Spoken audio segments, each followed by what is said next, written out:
going to call. Dr. Chase. Present. Ms. Decatur. Here. Ms. Egan. Here. Ms. Hazard. Here. Ms. Healy. Here. Mr. McCosker. Here. Ms. Young. Presente. Madam Chair, you have a quorum. Thank you. Would you please stand for the Pledge of Allegiance?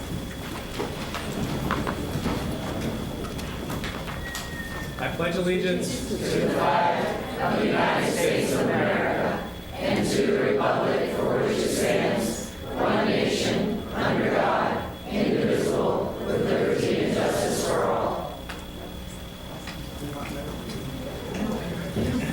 Do we have a motion for approval of the agenda? Motion to approve. A motion by Ms. Decatur. Do we have a second? Second. Second by Dr. Chase. All in favor? Aye. Aye. All opposed? All right. Agenda is approved. That brings us to awards. We'd like to recognize Ms. Lisa White Murrell, Career and Technical Education Facilitator, for presentation of awards.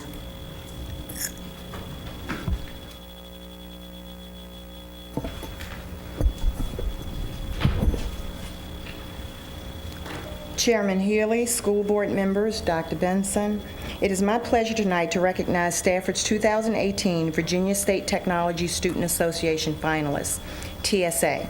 These finalists competed in the Technosphere competition in May. Virginia TSA has more than 10,000 member students from 180 schools that compete regionally for the chance to compete at the state level. The following students are qualified to compete at the national competition. Students and advisors, please come forward when your name is called and remain at the front. Mountain View High School, first place 3D animation, Ethan Hamilton, Victoria Torres, Madison Ace Maddox, and Sydney Warren. Second place, fashion design, Isabella Olson, Kelly Akers, Sydney Hewitt, and Gianna Amabali. Advisors, Mark Mayer and Harmony Jones. Thank you for your support of the TSA at Mountain View High School.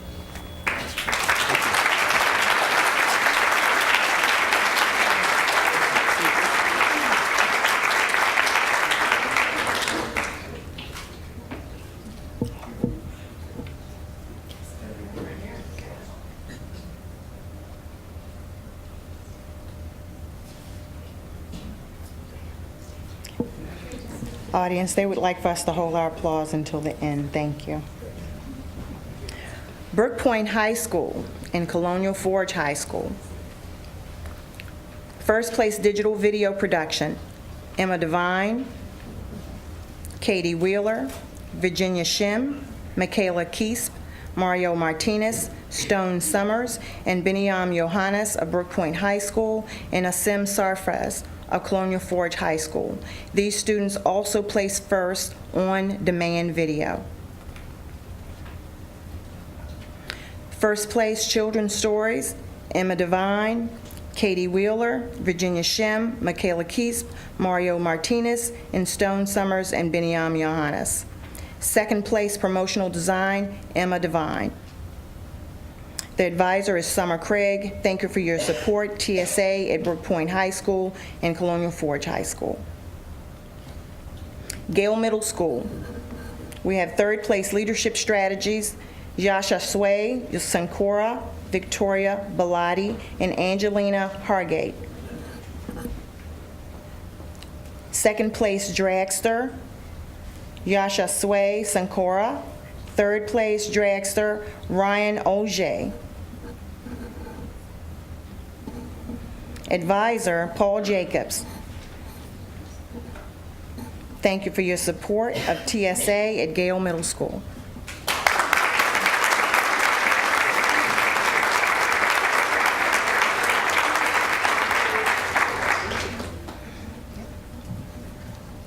Let us give these talented students and their parents and dedicated advisors a round of applause.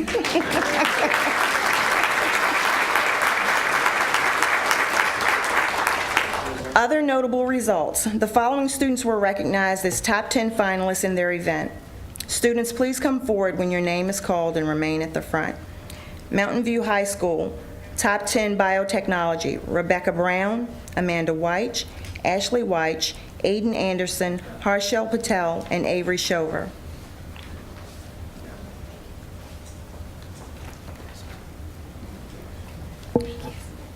Top 10 Children's Stories, Gianna Ambali, Sydney Hewitt, Amanda Weich, Isabella Olson, and Kelly Akers. Top 10 Systems Control Technologies, Ethan Hamilton, Zach Hamilton, and Tommy Graves. Top 10 Promotional Design, Madison Ace Maddox.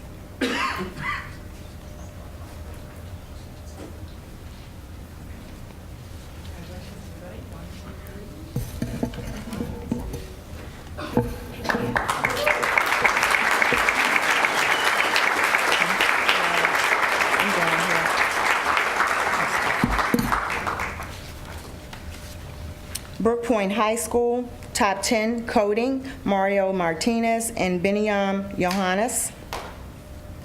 North Stafford High School, Top 10 Vex Robotics, Christopher Taylor, Alexander Jones. Vex Robotics team earned Judge's Choice at the Vex competition at George Mason, earned a spot at Vex States, and came in 4th place at the TSA State Technosphere and were invited to nationals. Top 10 Fashion Design, Maya Moody, Isabel Patrick, and Carissa Doolin.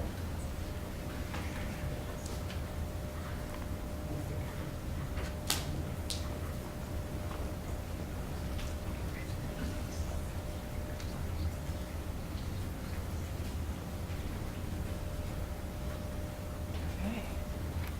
1, 2, 3. Congratulations.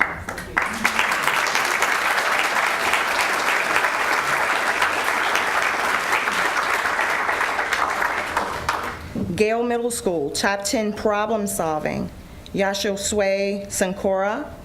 Top 10 Dragster, Ethan Oje. Top 10 Off the Grid, Carter Cooper, Yashasue Sankora, and Jonathan Montgomery.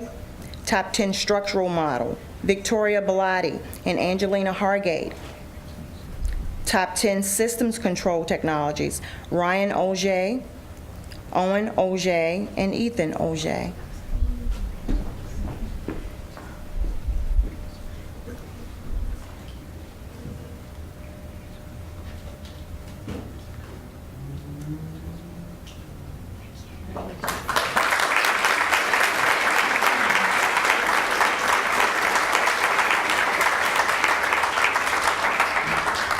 For Virginia State TSA Member of the Year 2018, first place, Amanda Weich, Mountain View High School Biomed Stat Member.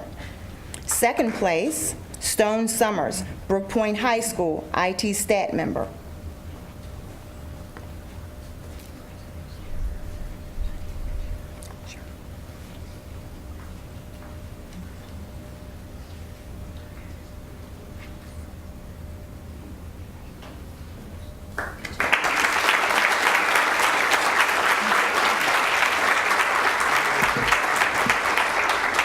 Overall, Stafford County placed 6th in the state, and Gale Middle School placed 10th among middle schools statewide. Congratulations to everyone involved in TSA. Thank you.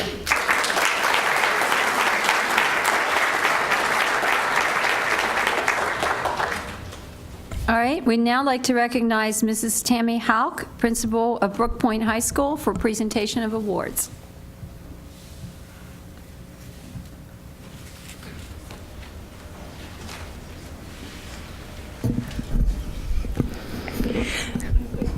Good evening, Madam Chairman, school board members, and Dr. Benson. The 2017-2018 Brook Point wrestling team won the district, the region, and the state tournaments. This is a first for the team to win at all 3 levels. Additionally, the Blackhawks are back-to-back 5A state champions. I ask that they join me up front at this time, but audience, please hold your applause until the end. Justice Bell at 113 pounds. Jose Jihad at 145 pounds. Russ Pierce at 220 pounds. Brendan Olesta at 132 pounds. Bruno Alves at 106 pounds, who placed 5th. AJ Dutel at 160 pounds, who placed 5th. Nate Neverson at 195 pounds, who placed 4th. Jason Kaiser at 170 pounds, who placed 3rd. Joshua Montague at 126 pounds, who placed 2nd. Nick Pierce at 220 pounds, who placed 2nd. Ramses Montalvo at 285 pounds, who placed 2nd. And our first place individual state champion is Paul Pierce at 182 pounds. Also our managers, Tara De Roser, Isabella Tefera, Sophia Kaiser, Destiny Palmer, and Josh Dutel. Our coaches, Nick Pirelli, Jake Johnson, Rafael Alves, Derek Mainville, and Travis Harris. Now we can clap. Okay.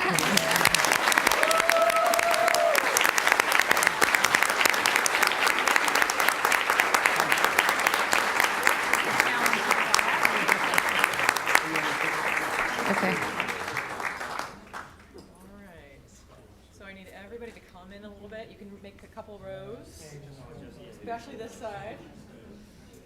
Don't be shy. How about getting down and... If you're in the front, maybe just Into that sorority thing, the girls do the sorority thing that they get down. Okay. Ready? 1, 2,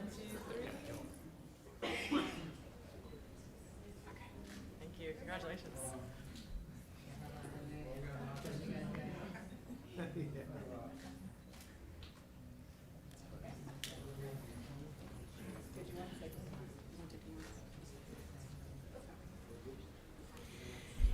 At this time, Roger Pierce, Assistant Principal for Activities and Athletics, would like to present to Irene Egan and Jamie Decatur and Madam Chairman Healy a plaque for the chambers and the hallway.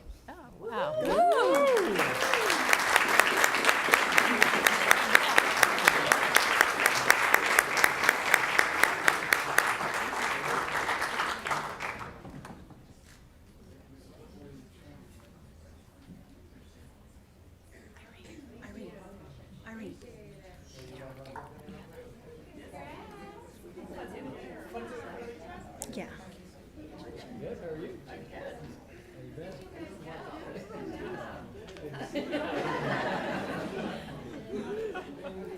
So we need. There we go. All right. Squat down. Ready? Thank you. Oh, yeah, that's my Michelle. Yeah, they got their rings. The bling. Wrestling. Managers.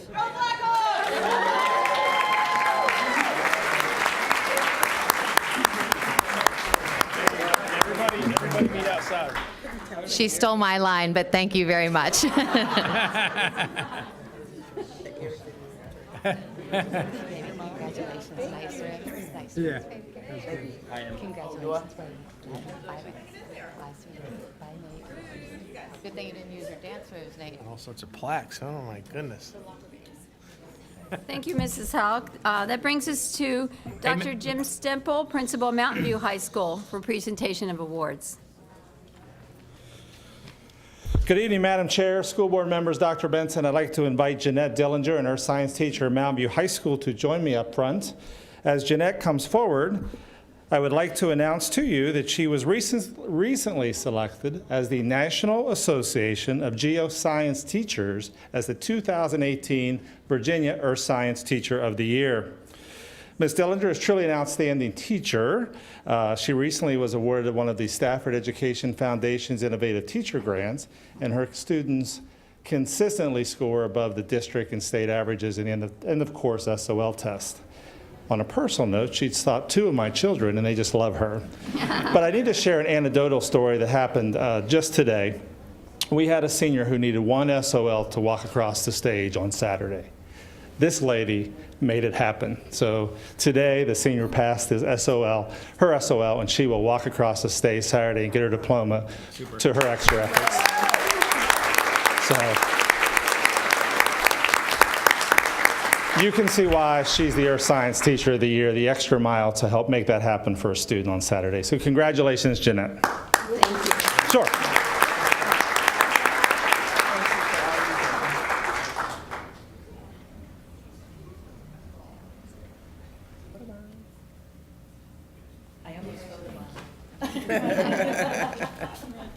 Thank you. Next, we want to recognize Dr. Tammy Hanna, Principal of Edward E. Drew Jr. Middle School, for presentation of awards.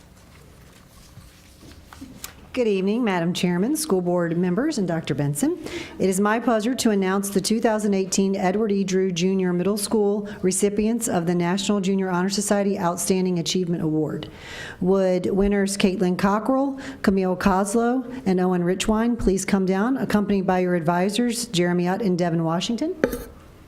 We also have, who were unable to attend, Alexandra George and Solomon Ime. We are recognizing the need to help middle school students jumpstart their quest toward higher education, and the National Junior Honor Society offers an annual Outstanding Achievement Award. The award recognizes 500 exceptional NJHS students nationwide with $500 awards each. Those awards are placed into a college savings account to be managed by Oppenheimer Funds, and the students will actually be able to use them later towards college. The NJHS advisors can nominate members who have demonstrated excellence in the 5 pillars of the NJHS, which are scholarship, service, leadership, character, and citizenship. To date, Drew remains the only middle school in Stafford County to have won this award with our students.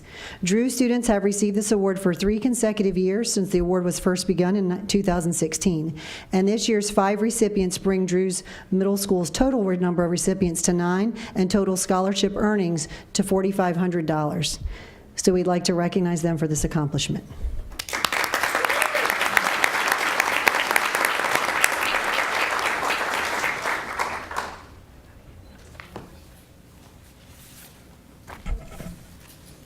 That brings our awards to a close. You're all welcome to stay for our meeting, but we won't feel bad if you decide to go on. We have another one? It's not on my list.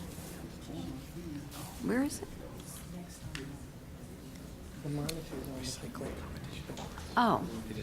Oh, I'm sorry. Well, that's, yes. Where is it? Where is it? Let's see.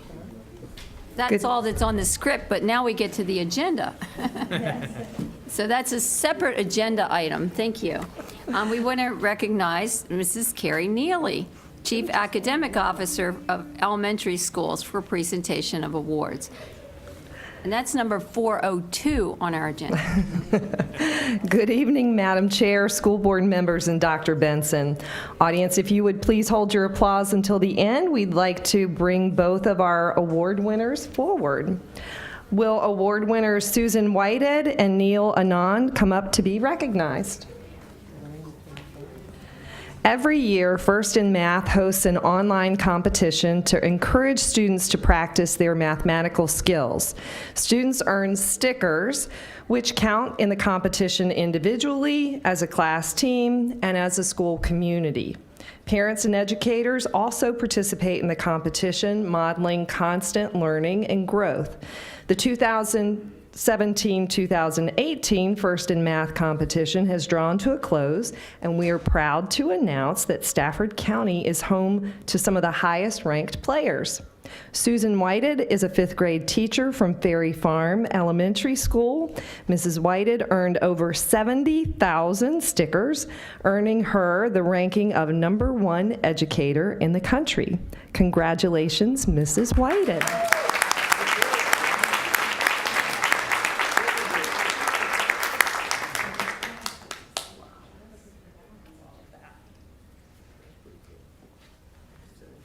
And Neil Anand, a 5th grade student from Widewater Elementary School, has earned 67,758 stickers this year. He is ranked #4 nationally and #1 in the state. Congratulations, Neil.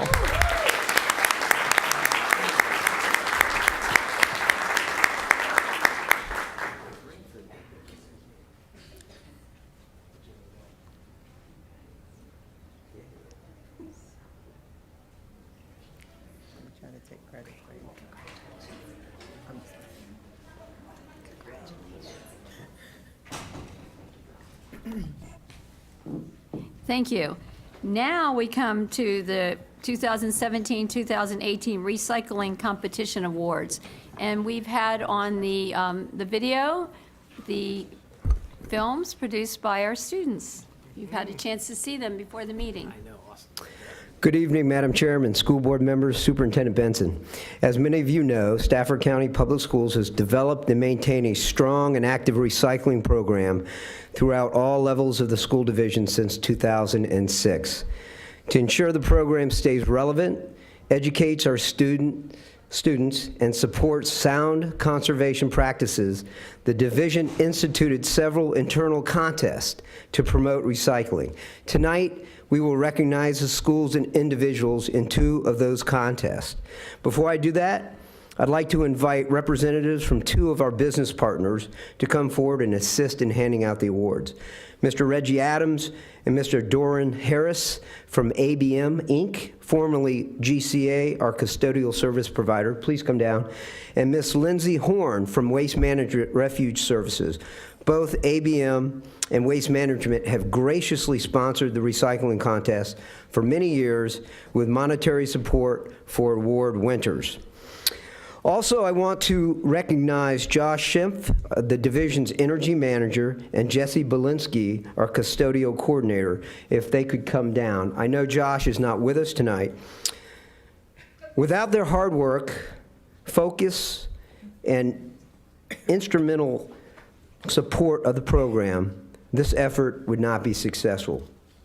So the first award we would like to announce tonight is the recycling video contest. As Ms. Ms. Healy mentioned, we were scrolling several of those videos before the school board meeting, and they were excellent this year.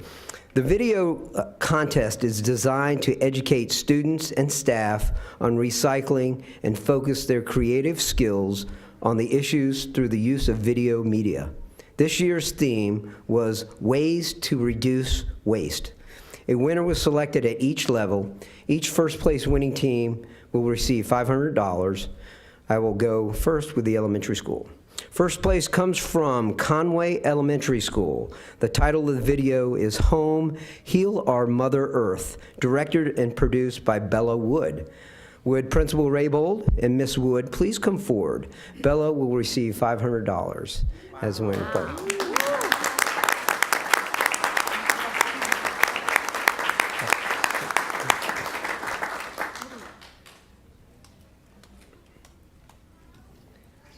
There you go. So this is a big check for a small gal. You need to grab hold of that, young lady. All right. That's for Bella. It didn't say for parents. It's Bella's.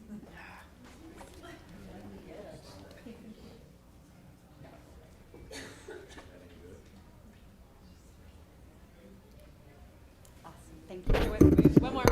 Right here. One more. Okay, thank you. Thank you, Bella. Good job.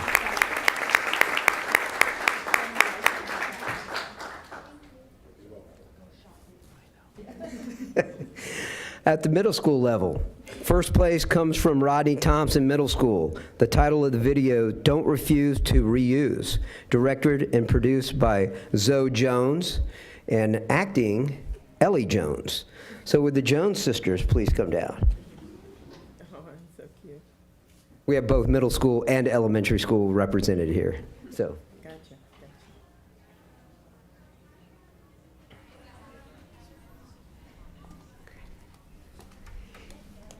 Each young lady will receive $250. Nice.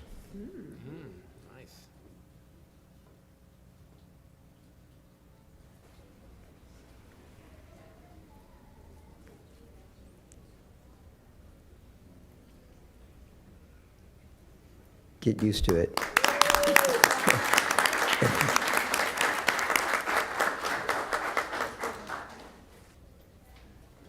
Thank you, ladies. Good job.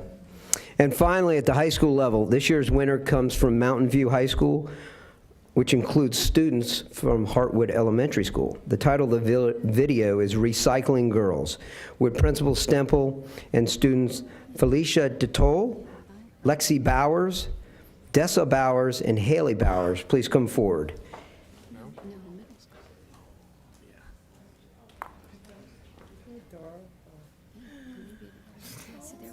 Get in here, my friend.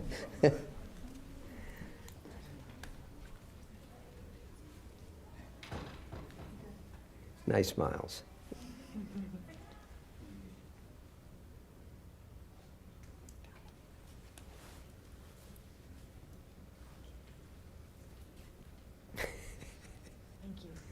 Great job, ladies.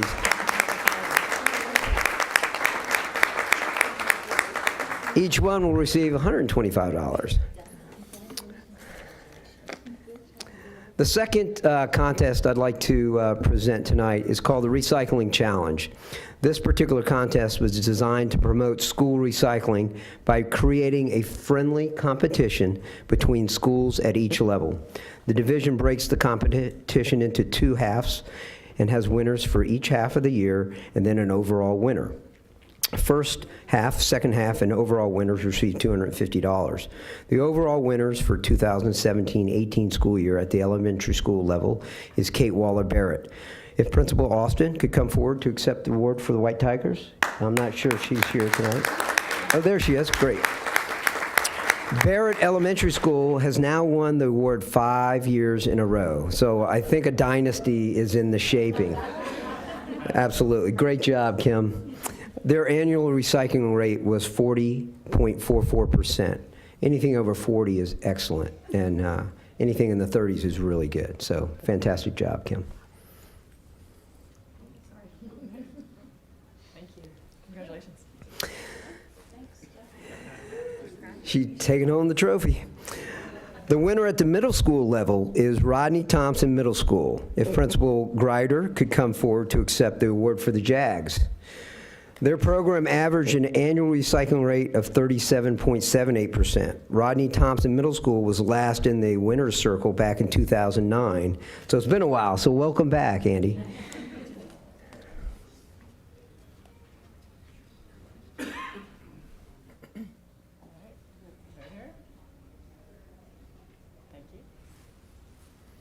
It's almost like the Stanley Cup. We were chiseling the winners. You know, we just got the results a couple days ago, so we're in there putting the names on there.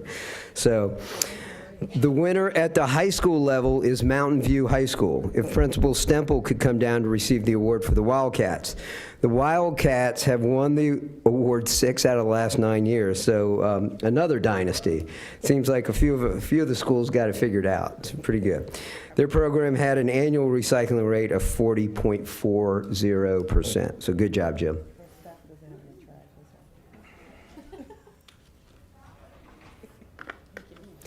Congratulations to all of our winners and to all of our schools for another successful year in recycling. Thank you.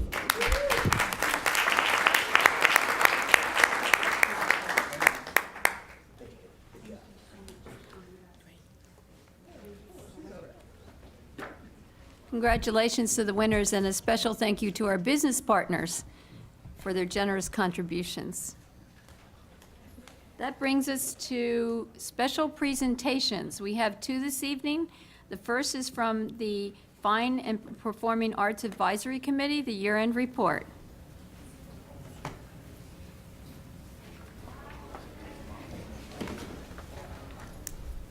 Good evening. What do I want? Where is You want to go to slideshow, up at the top? why am I not seeing it? Ah, thank you. The bottom. Good evening, Madam Chair, school board members, and Dr. Benson. My name is Deborah Conley, and I am the chairman of the Fine and Performing Arts Advisory Committee this school year.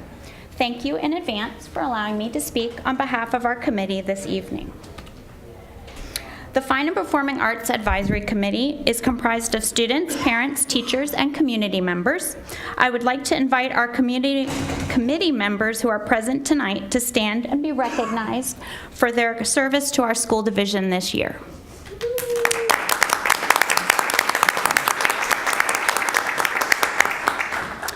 Tonight, I will be sharing student enrollment data and the impact of our arts programs on our community, including our sensory-friendly performances, our Fine Arts Festival, and the many student achievements this school year. Before I begin, however, our advisory committee wants to express our sincere gratitude to the school board for their actions in the FY19 budget. We are thrilled that you have adopted a budget that includes co-curricular stipends for our middle school strings and drama teachers. This outcome has been the result of 6 years of advocating for this compensation. In addition, we are pleased that our secondary schools will be fully staffed with strings teachers, providing parity throughout our school division. To say that we are grateful for these efforts would be a vast understatement. Thank you again for demonstrating your commitment to our arts programs. So now let's look at some data. The chart you see shows that the enrollment numbers in our secondary arts programs have increased by 13% over the last 5 years. Over 75% of our student population at the secondary level is currently enrolled in an arts course.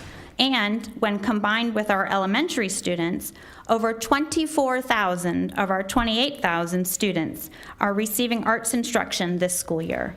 This equates to over 84% of our student population. In particular, our middle school chorus programs have some of the largest increases, from just 972 students during the 2013-14 school year to 1,324 students this school year. Orchestra enrollments have grown by nearly 300 students over the past 5 years, and with the inclusion of our new courses such as guitar and music technology, we are now reaching an additional 279 students. I think this data reinforces the importance of the board's recent approval of those new teaching positions to our ever-growing arts programs. As you may recall, last year we became trailblazers as one of the only school divisions in the country to host sensory-friendly theater performances.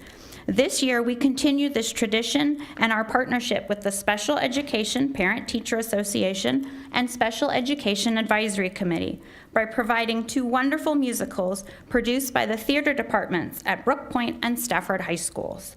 Approximately 200 people attended these free performances, and our goal is to increase the community participation in future sensory-friendly endeavors. Our Fine Arts Festival always showcases the artistry and efforts of our talented students and the extraordinary leadership of our incredible fine arts teachers. This year, 35 musical and theatrical performances were including over 1,800 student performers during the festival. Student artists numbered over 8,000. Highlights included the work of our film students, the artistic talent of our superintendent, Dr. Benson, and the ever-crowd favorite, the instrument petting zoo. A special moment was enjoyed by those who participated in our community art mural, which focused on the beautiful tree at Stafford Elementary School. And in case you were wondering why it was always so difficult to leave the parking lot that weekend, the festival welcomed just under 15,000 patrons over those 2 days. 15,000. As always, we are quite proud of the accomplishments of our committee, our students, and our teachers. While we do not have enough time to share every accomplishment with you, here are some of the highlights. Over 3,000 elementary students saw free school day performances by our high school theater programs. We had 47 all-state musicians in Stafford County. 85 ratings of superior or excellent at our music performance assessments, and over 15 art shows just here in our local community. Stafford County Public Schools arts programs have had an impact on our community in many positive ways. Our students have performed far from home on the ship The Intrepid and the streets of Disney World to right here at home at Embry Mill Park, the new Walmart on 610, Busch Gardens, and at various Stafford County events. Art students from our 5 high schools have collaborated to design and create a mural honoring Mark Lindsay that is proudly showcased in the Jeff Rouse Center. We collaborated with the Friends of Chatham to host a drama contest where our Stafford students created original works about Stafford history and competed to earn cash prizes for their efforts. And thanks to our friends in communications, student photographers can now serve as interns for our school division, using their career skills to communicate the visual story of Stafford Public Schools. Our arts programs are embedded into the very fabric of our county, and I think we often forget that our students are still apprentices, learning and honing their artistic skills and knowledge. Through their contributions to their school communities and beyond, though, their professionalism and evidence of career-ready skills in the arts is demonstrated. Looking ahead, we task next year's advisory committee to continue the collection of data regarding our arts programs and student achievement, as well as expanding our knowledge to provide input into the high school educational specifications. And our committee does have a few recommendations for you to consider as areas for growth in the future. First, our elementary and secondary choral programs need accompanists for students to perform the quality literature that is expected of them. The cost for every school to hire a paid accompanist for just 2 concerts per school year is quite minimal, around $10,000. This funding would allow our teachers to focus their efforts on creating that beautiful music with our developing singers. Second, our committee understands the competing priorities for capital improvements as our facilities age and our student population increases. We understand that prioritizing must take place, but we ask that you do not forget about the arts facilities at North Stafford High School. North Stafford is now the only high school in Stafford County without an appropriate theater arts classroom or 3 large music ensemble spaces. We want to thank Scott Haran and his team for continuing to investigate renovation options involving art spaces for future planning. Lastly, our committee believes that this board has made great advances to level the playing field for our students in the arts by fully funding performance assessments for all music students and including non-ensemble classes such as guitar and music technology into our program of studies. It is evidenced by our enrollment data that any student who wants to take an arts course has the opportunity to do so here in Stafford. Students can rent an instrument at little to no cost, can receive necessary supplies like reeds and strings, and with this year's textbook adoption, middle school band and string students will receive their printed instructional materials at no cost to their family. Our students continue to flourish, earning top honors at the district and state levels. However, these co-curricular events can be quite costly for schools who have a large number of student participants. For example, one of our schools had 40 students make district chorus. At $41 per student, that was a significant cost of $1,600 for just that one school. All state music fees were $140 per student this year. As we strive to improve our access and equity for all students, a lack of parity does exist. While some schools are able to pay those student fees for their students, oftentimes parents or booster groups are asked to pay in order for these students to participate. To help fund these co-curricular activities, we strongly ask you to consider including a budget line item in order to fully fund all art students attending these honorable events. Just like America's Got Talent, our Stafford students have talent. We have students who dream of making a career in the arts, and many are quite successful, such as this alumni of North Stafford High School, pictured here. In closing, the Fine and Performing Arts Advisory Committee thanks you so much for your time, and we look forward to continuing to serve at the pleasure of this board. Thank you. Thank you.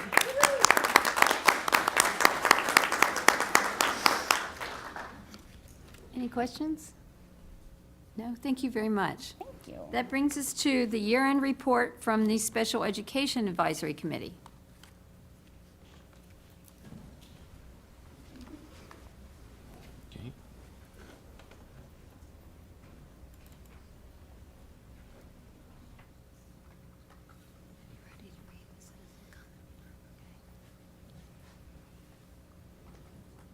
Okay. Now go to slideshow up the top. Just go to the bottom screen. On the screen. The little screen down there, looks like a podium. down, all the way. Yeah.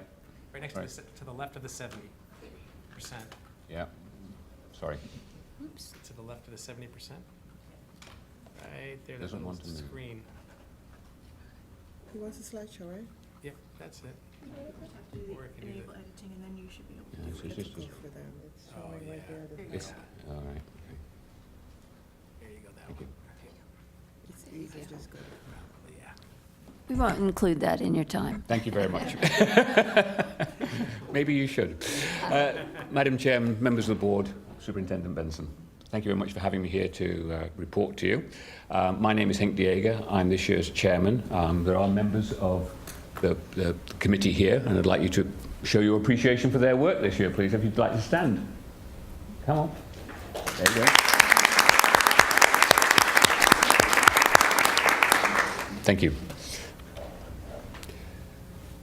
Committee membership is made up of parents of students with disabilities, special education teachers, staff consultants, and members of the Parent-Teacher Resource Centre, as you can see. And we also have members of the Stafford Special Education Parent-Teacher Association members, SEPTA. This is something which has been the practice for a number of years, and nothing has changed as far as that is concerned. The mission, again, is something you're familiar with. It hasn't changed. It's to advise you on the needs of education of students with disabilities. We participate in trying to develop strategies and priorities for those students. We review policies and procedures for the provision of special education related services before they get submitted to you as a school board for your approval. And we review the special education annual plan. There's been a massive growth, as you're well aware, of students with disabilities in Section 504 plans. Parents get involved through the SEAC, and it's an opportunity for parents to raise concerns. And this year, you'll be pleased to know that there have been no parental concerns raised at the SEAC meetings, and I'd like to come back to that at the end. We get involved in briefings on the budget. We discuss things of interest, not just to us, but nationally. The recruiting and retaining of quality staff to ensure that what we have here can be maintained. And educating parents and staff about the complexities of what is a very involved part of the educational system. The parent and staff training has been involved in a number of areas. The first part we were involved with was the transition services, how you move from one part of the school system to another, which is difficult for anybody, but with children with special needs can be very challenging for parents particularly. Project Search is something which has recently started and has been very successful in that transition from school into working life for these children, which is a great achievement and something which Stafford is leading in. Another area quite complex, quite difficult complexity is Medicaid waivers, which we've had the help of the Disability Resource Centre to help us understand and educate people on what is available, how you go about getting the best things for your child.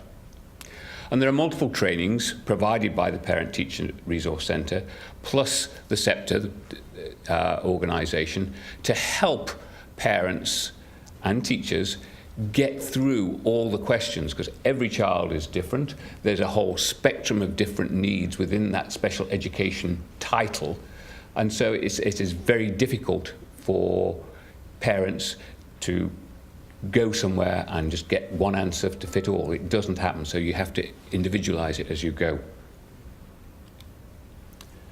Over 20 trainings have been held for parents within the community by the organisations. We have reviewed and signed the annual plan, which is just a normal part of the process of obtaining support. And something which we're quite proud of, really, are the Buddy and Extra Mile Awards. These are awards given both to staff and adults, not necessarily staff, who have shown extra commitment, the Extra Mile Awards, and the Buddies, kids who help each other to get through their day and be successful. Recommendations we have. We want to continue to adhere to the Guide for Special Education Advisory Committees in Virginia. That's a given, I think. For next year, we're going to develop a calendar for speaking events and published over the summer so we can try and get more parents involved and give them information which helps them to make good decisions for their children. We want to support the budget process, which you've been very successful at as far as we're concerned, but in understanding staffing needs and standards based on the IEPs which each child has, and understandings of compliance, what you have to do and what is optional. Updates on the state performance indicators and areas that we can improve in. And one area which I'm particularly keen for you to take note of is to encourage you to get your nominees to come and be on the SEAC committee. That is how we're going to get feedback from the community for you so that you can serve the community as well as possible. And I know that's your aim on being on the board in the first place. Going back to that no public comments, I believe, and the committee believes, that this is a reflection of the success of the whole variety of programs which make up special education. And that success starts with commitment, and your commitment to start with, to provide the resources that help those programs go about and happen. And we'd like to thank you very much for that commitment, and particularly for Mrs. Decatur, who's been very good at coming to all our meetings and asking pertinent questions, putting people on the spot when needed, and hopefully briefing you about what is going on. So this is where it starts. But it's a team effort, and it goes all the way through the system. The Parent-Teacher Resource Centre is an excellent place. It's run by people who have personal experience of having kids with special needs and helping people. But it's also a reflection of how parents with questions, and they all have questions, are helped and have those questions answered well enough to keep them happy within the school system. The SEPTA organisation, which is here in Stafford, is another avenue of information and helping parents to find their way through what is a very complicated series of questions which you have to ask for everybody. And I say, the Buddy and Extra Mile Awards are a reflection of all the others who come in to help make these things a success. So I'd like to thank you on behalf of the committee for all that you've done and all that the school system is doing for these children with special needs. If you've got any questions for me, I will do my best to answer. Thank you. Ms. Young, you have a question? Yes, thank you for all you do. My question is more on the resource center. Where is it? What are the hours, and who covers it? Are they volunteers? No, we have our ladies The here. individuals. Yeah. So how do you educate the parents, and how do the staff keeps up their education? Do they? What they can tell you better than I can, but Yeah. Go ahead. Why don't you come down here so everyone can hear? Thank you.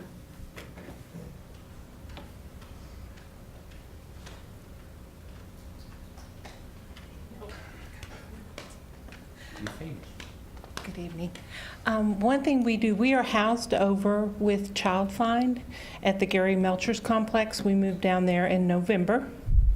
And so we are, and the ways that we help parents, we have a large resource library that is available to any parent in Stafford County. They come in and check out like a library system.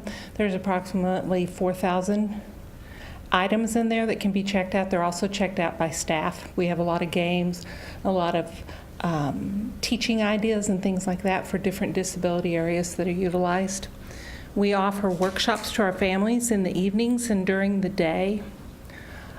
So there's different trainings, Medicaid waivers, Social Security, the things that impact a lot of our families, guardianship, and all of that sort of stuff. So we offer a lot of that. We also sit with a lot of the area agencies on a group called Fredericksburg Area Council on Transition that puts on a large biennial transition fair for Caroline, Spotsylvania, Stafford, City of Fredericksburg, where we have approximately 350 attendees, lots of about 30 breakout sessions for information. So that's a little piece of what we do. So my second question would be, or fourth, fifth, there is a waiting list probably for individuals trying to get in there. And so for those parents that cannot access and don't have any kids in there but have disabled kids, can they be helped? Can they get resource also, or no? What do you mean? So if there are kids that the parents are looking for workshops or information, but they don't have it, is it specific only? Anybody, Okay, and great. any parent in Stafford County. We also have a lot of parenting materials. We have a lot of twice exceptional, gifted with learning disabilities and that sort of thing, materials on our shelves. So any parent in Stafford County is welcome to come in. And I know Mr. Cato has given up updates before, but Yes. I just wanted to know, thank you for what you've done, and wanted to know if there's anything you need from us. This is your time we also. have been very lucky in our support from student services. And with the move and some of the things that we've been able to do, we expect to broaden our reach into the parent and offer a lot of daytime support and workshops and stuff this next year in our new space, in addition to what we normally do. So Thank you. I think Mrs. Egan has a question. Comment. Every time you guys come before us, I always like to take the opportunity to thank you. It's my oldest now is, he's going to be a senior this year.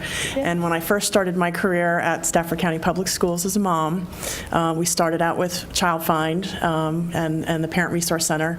And I am forever in your guys' debt. I mean, had it not been for the Parent Resource Center and Child Find, I was on a very lonely and dark road, and you guys just turned all the lights on for me. So I just wanted to say thank you again and appreciate you being here with us all the time. Thank you. So,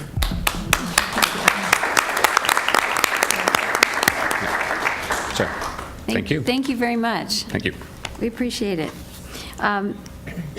Next, we have citizen comments.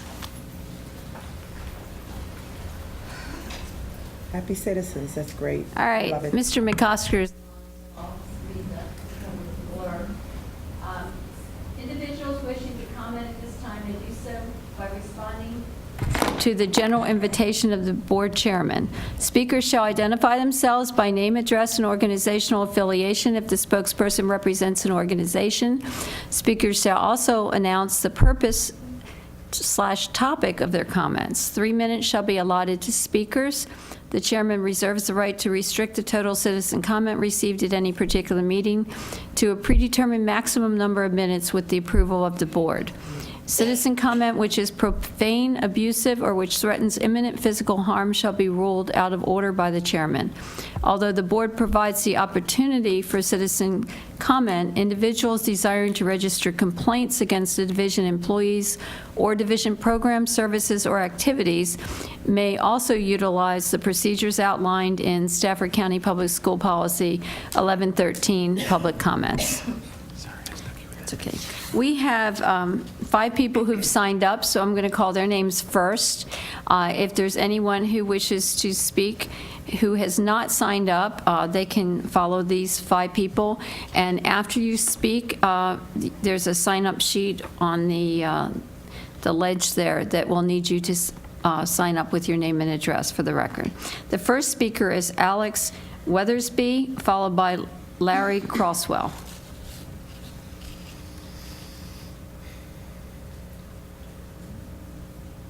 All right.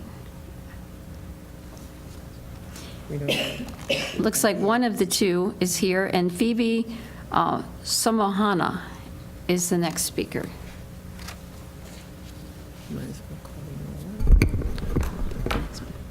Good evening, Madam Chair, School Board, and Dr. Benson.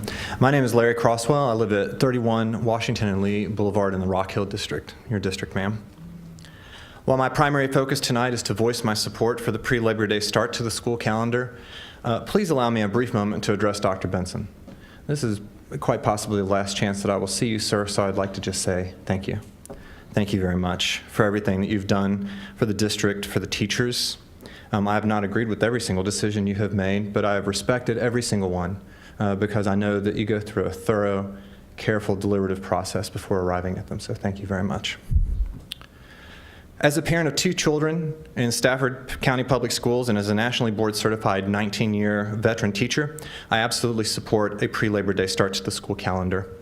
The pre-Labor Day start used to be the traditional school calendar. Now people like to refer to the post-Labor Day start as the traditional school calendar. I would ask the board not to let naming semantics get in the way of making the best decision for the students of Stafford County. The pre-Labor Day start would allow students to have a true winter break between semesters without SOL tests, midterms, and finals hanging over their heads. It would also greatly increase the odds of us actually having final exams for the first semester classes.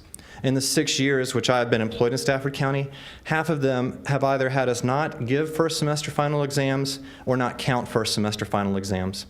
What kind of message are we sending our students when we design a calendar that seems to leave the fate of academic finals up to the whims of weather? For the SOL courses, doesn't it make much more sense to have the SOL prior to winter break for continuity of instructional purposes? Additionally, as a parent, I hope that my children will be involved in either athletics and/or band programs.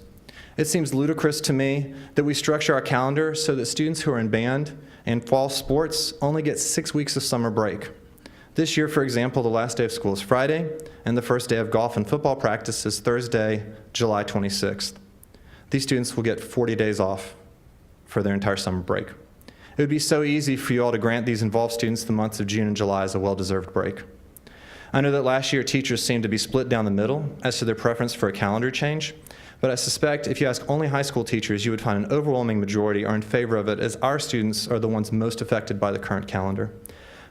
As I mentioned earlier, the finals and SOLs hanging over their heads during winter break is an issue, sports and bands, and also students who want to do summer internships and/or military experiences in early June. They either have to get special permission from the principal or they just miss out on these fantastic educational opportunities. I implore you to move the start date before Labor Day so that the first semester can finish before winter break. This start would benefit all middle and high school students in Stafford County Public Schools enrolled in classes with midterms and final exams. Thank you very much. Perfect. Perfect timing. Phoebe Samahano, followed by Michelle Wickman and Chris Lawson.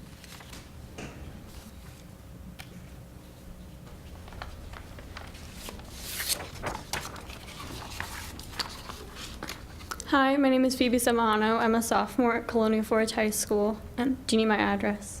No. Okay.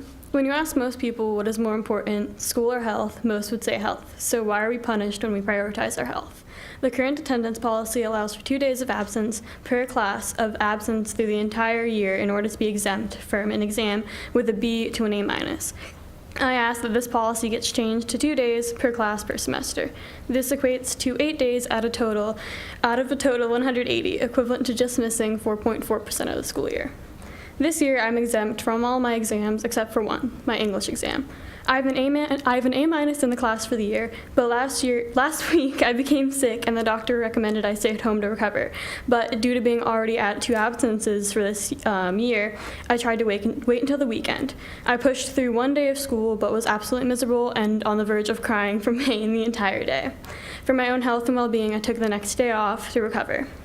This absence, being my 3rd for the class, all of which this year have been due to illness, led me not being exempt for the exam, even though I have an A- in the class. Numerous times throughout the year, I've had friends come to school sick, unable to miss class in order to remain exempt from an exam. In fact, I've done it numerous times. This year, my math teacher even tried to send me home because I was so sick, forcing me to go to the nurse. But because I didn't have a fever, I was able to stay in class. What does it say about a school system when a kid would jump at the opportunity to stay in school even when sick enough that a teacher is concerned? I'm not proposing a free-for-all with attendance. I understand that the rules are in place for a very good reason. I'm just asking that the policy is more reasonable. I ask you to consider, what's more important to you, the health of students or attendance? Thank you. Is Michelle Wickman here? And then Chris Lawson?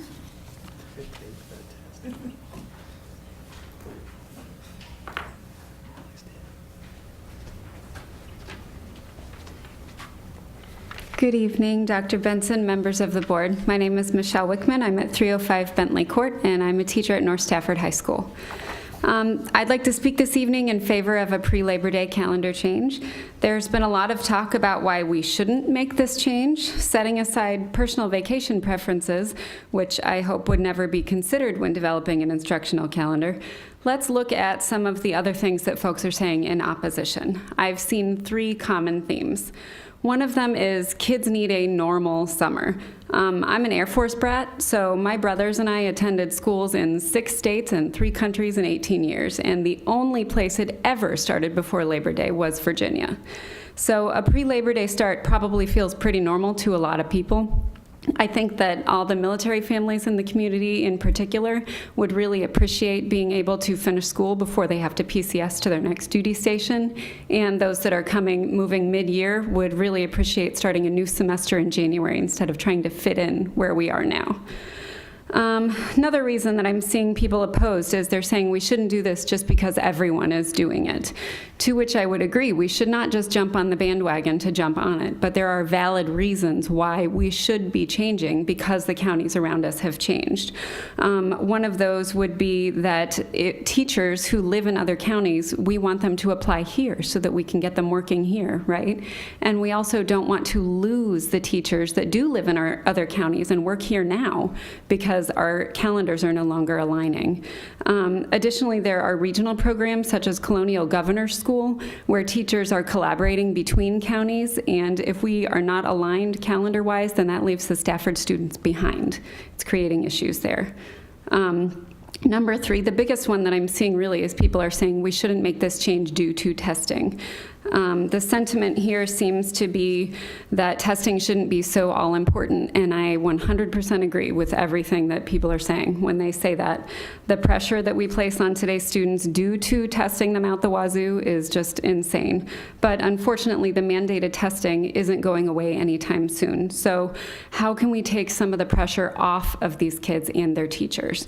We can give them 3 more weeks to prepare for AP tests. We can end the semester before winter break so that they don't have to worry about SOLs and semester exams that are currently right after it. We can have a testing season that isn't likely to be peppered by snow days, which gives both teachers and students consistent inconsistency. We can have spring break at the end of 3rd quarter so that grading and assignments are finished before vacation. I still maintain that a teacher workday needs to be added to the pre-Labor Day calendar before winter break. I think that's really important. I also think that it's crucial to look at retrofitting the buses with air conditioning because asking our already grossly underpaid bus drivers to work in the August heat is quite frankly an insult and a potential liability. But there are solutions to those problems. You have an opportunity to give the students and teachers of Stafford County a better, less stressful educational experience, and I ask that you do not vote against that. Thank you.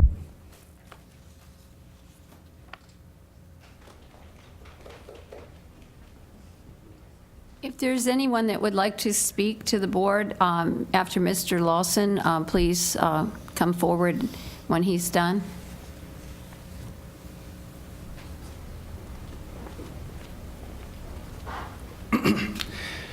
Good evening, Dr. Benson and members of the board. My name is Chris Lawson, and I'm a teacher at North Stafford, the world's greatest high school. As math teachers, our ultimate goal is to turn our students into lifelong problem solvers, even if the problems don't relate to math. This is a valued skill to have because, as we all know, there is a problem with our current school calendar. When I started teaching in Stafford County 4 years ago, I was introduced to our current post-Labor Day calendar. It seemed strange to me at the time that this was the norm for everyone, especially with all of the problems it causes. A brief list of these problems includes, but is not limited to, 1, having a negative impact on state and AP testing for our students.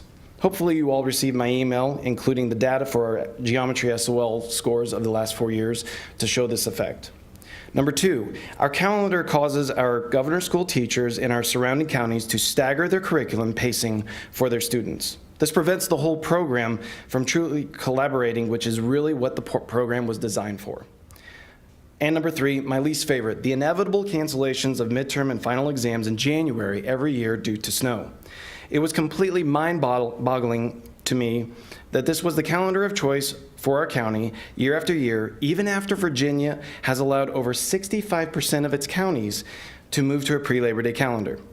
With these issues in mind, it was clear to our department that these problems will occur every year for the foreseeable future.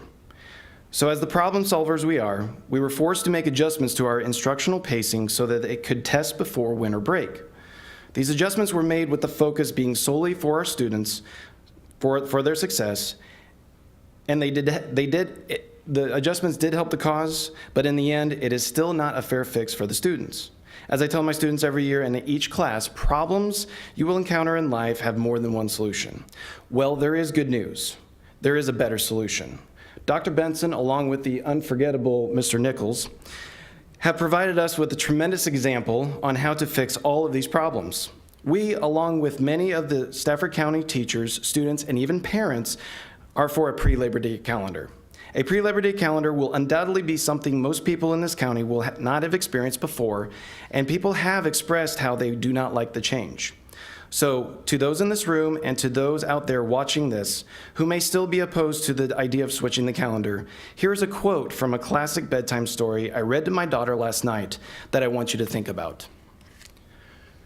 You do not like it, so you say, but try it. Try it and you may. Try it, and you may, I say. As my time is running out, I will leave you with one final thought. I firmly believe the success of our students the next few years will depend on the board's decision 2 weeks from now. So members of the board, in favor of pre-Labor Day calendar, we ask you to make it a great calendar or not. The choice is ultimately yours. Thank you. Is there anyone else who'd wish to address the board? Please come forward now.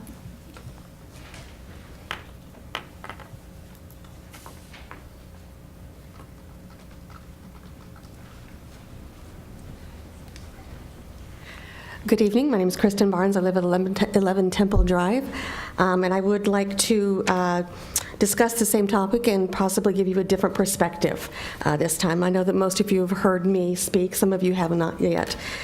So there are a few good arguments for the pre-Labor Day start, and we heard some of those. But in my opinion, none of those trump having kids home with their families in August for a true, long, hot summer vacation. We are pushing these kids harder and harder, and their childhoods are fading into an early start towards college ambitions.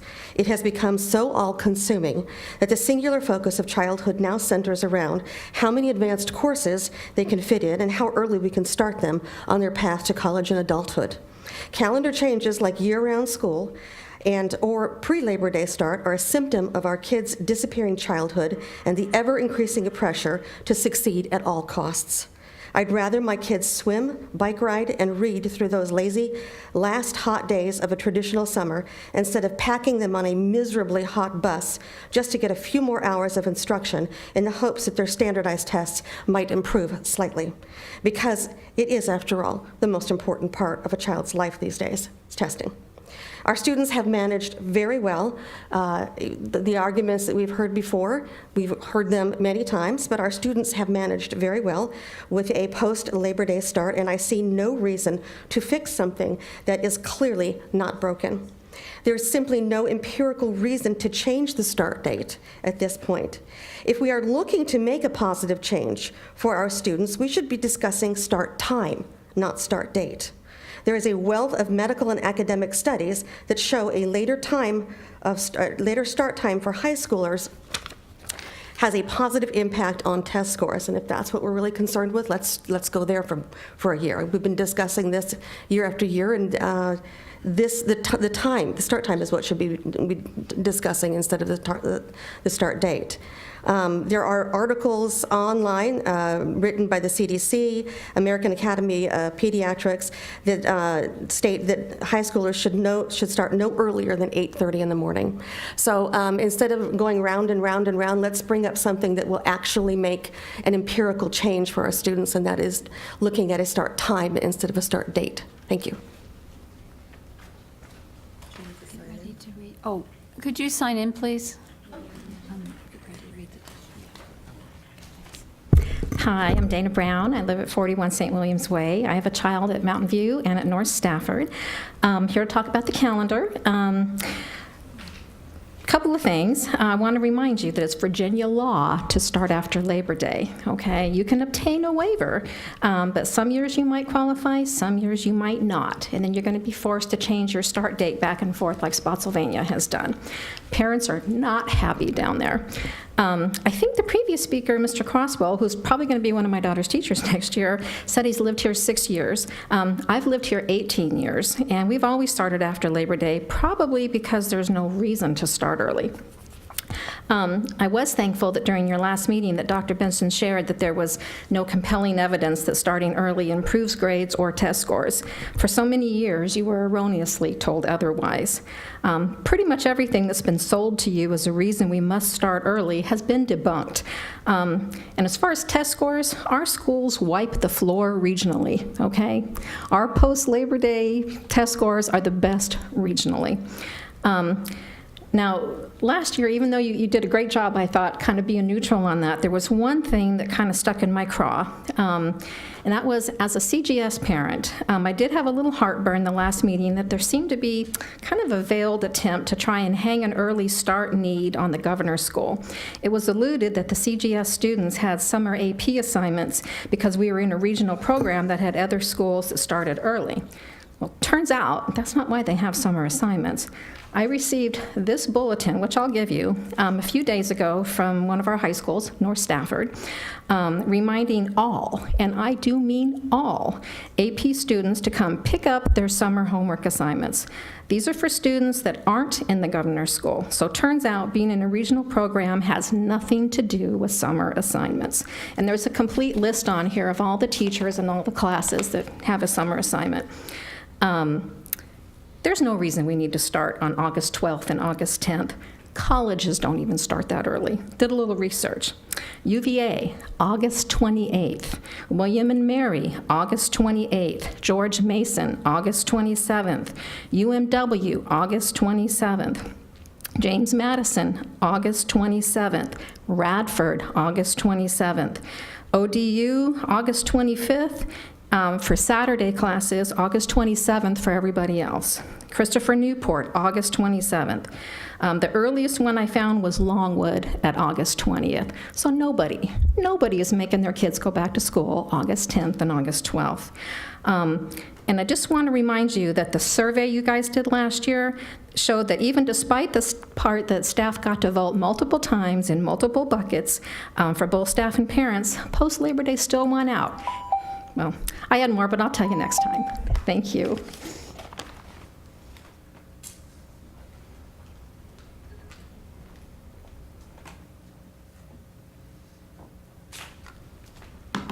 Good evening, Christina Lewis, Stafford County resident, also a Stafford County employee. I'm completely neutral on this topic.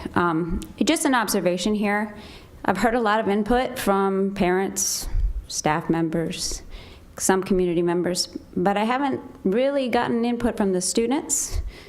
I think that's something we should probably be soliciting. They're probably more knowledgeable than most of us on how they will be impacted if this change is made. They might have some very valuable input, so just hoping that maybe we can put something out there to our students, especially our high school, because we're really talking about how they're impacted by the testing and when testing takes place and starting early. So if that's possible, something that we can do before we actually take a vote, I just recommend that we do that. Thank you. Thank you. Is there anyone else who would like to address the board? Oh, you need to sign in. Anyone else who'd like to address the board? Seeing none, we'll close the public comment period. Come back to the Student Discipline Committee report. Mr. McOsker. Yes, thank you very much. Student report. At this time, I'll start reading the reports from May 3rd, May 17th of the School Board Discipline Committees. On May 3rd, 2018, a committee of the board met to consider one student disciplinary matter. The committee continued the matter for student A for 90 days. On May 17th, 2018, the committee of the board met to consider 5 disciplinary matters. The committee expelled student A and permitted the student to attend the regional alt-ed program, expelled student B and permitted the student to attend the regional alt-ed program during the 2018-2019 school year, suspended school student C for the remainder of the 2017-2018 school year and the entirety of the 2018-2019 school year, and permitted student C to attend the regional alt-ed program. Continued the matter for student D for 90 days and suspended student E for the remainder of the 2017-2018 school year. That's it, Madam Chair. Thank you. That brings us to board member comments. Ms. Egan, we'll start with you this evening. Thank you. I'll try to make it quick. It's getting late. Just a couple of things. I just want to say thank you to the folks that have reached out, mostly my constituents who just wanted to give the board a good job and thank you for what you're doing, given the fact that we're always getting complaints and criticisms. There were a handful of folks that reached out and took this opportunity at the end of the year to say thank you and keep up the good work. So that was a nice thing I wanted to share with you guys. I'll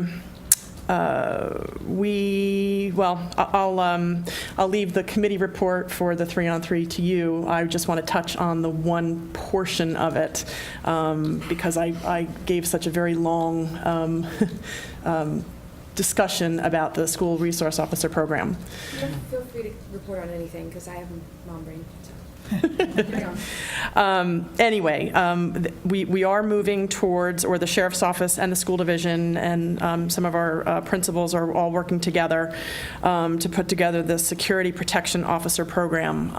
And we'll have more about that in the future, but things are on their way to happening, and we are going to be briefed on this by the sheriff's department. On the 26th, we're going to have a special closed session to get some details about that. So I wanted to share that with you. I'll touch on two things, and if you want to elaborate on the shared services committee or the 3-on-3 committee, I'll leave that to you. But there are two things that need to be kicked to the FAB, Mr. Chairman. Yep, got it. One is going to be the shared services. Yep. And the Got other that. one is going to be the procurement officer. Yeah, and I think the next FAB is the 19th, I think. Is that right, Chris? The 19th? We made it for the 19th, so. So have you been updated on what the requests were from the 3-on-3? I did. Okay. I got it. I thought you might have CC'd or someone CC'd me, so, but I'll make sure I just wanted to make sure that you got it so that you can run with it. And that's all I really had on that part. The other thing that I wanted to say was thank you, Dr. Benson. And we really are going to miss you. It's been an honor to serve with you for the past 4 years. You were a great, person to kick off my first year on the board with, and I learned a lot from you, and I really appreciate your patience and putting up with a lot of the different personalities on this board and back then, and even now. I've got some new folks on here too, so it was really a learning experience for me, and you made it all that much easier. So, thank you. And then the last thing I wanted to mention. Somebody had mentioned something about having to get a waiver for the calendar. I just wanted to let everybody know that there is legislation before the 2019 General Assembly that would, and this is good news, this is a step in the right direction, that would start kicking back some of these decisions to the local school boards instead of the state mandating that we must do this and we must do that. I think they're starting to look at us as, these people know their community better than anybody else. Let's start, kicking these decisions back to them. So I think there's some good support for it, and I don't think that the waiver is going to be much of an issue for us if this passes. So that's it. Thank you. Thank you. Dr. Chase. Hi. I just want to say a couple weeks ago I had the opportunity to visit Stafford Elementary, and I want to thank Principal Foreman for giving me a tour, and Megan Seckinger, the diagnostician there, who asked me to come by to learn about what diagnosticians do. So that was great. And then last week I had the opportunity to learn more about Empower House, which works with survivors of domestic violence.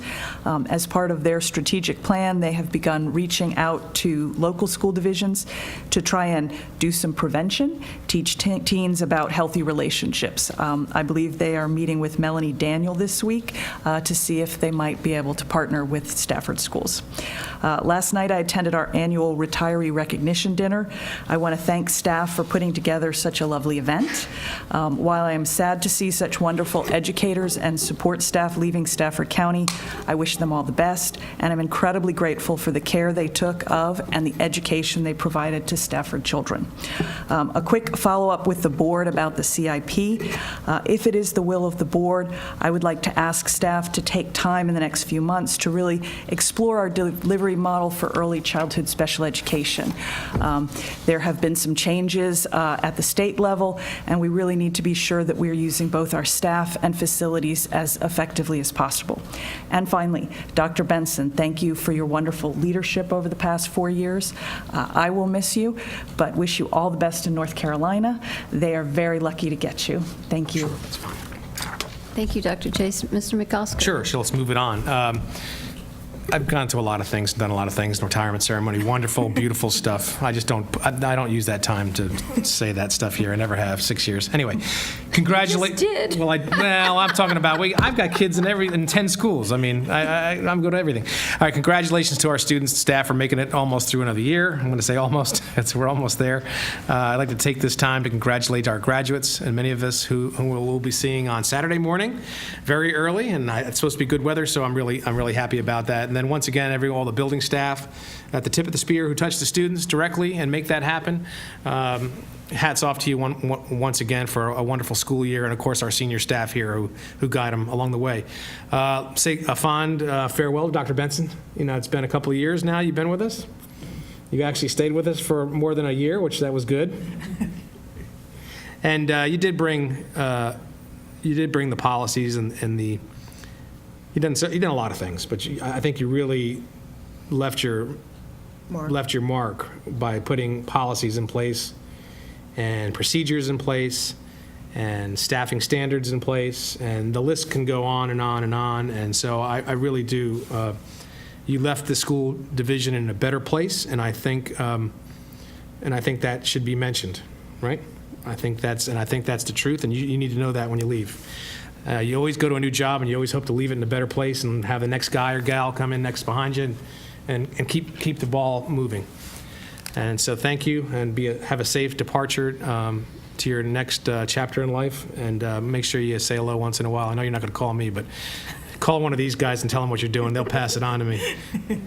In his replacement, as you know, Pam Kale is going to step up and for the leadership role. So we're going to see her sitting on the dais with us, and hopefully we have a Interim. Well, yeah. No, that is not your cue to leave. Although I heard you were leaving early tomorrow, so I don't know.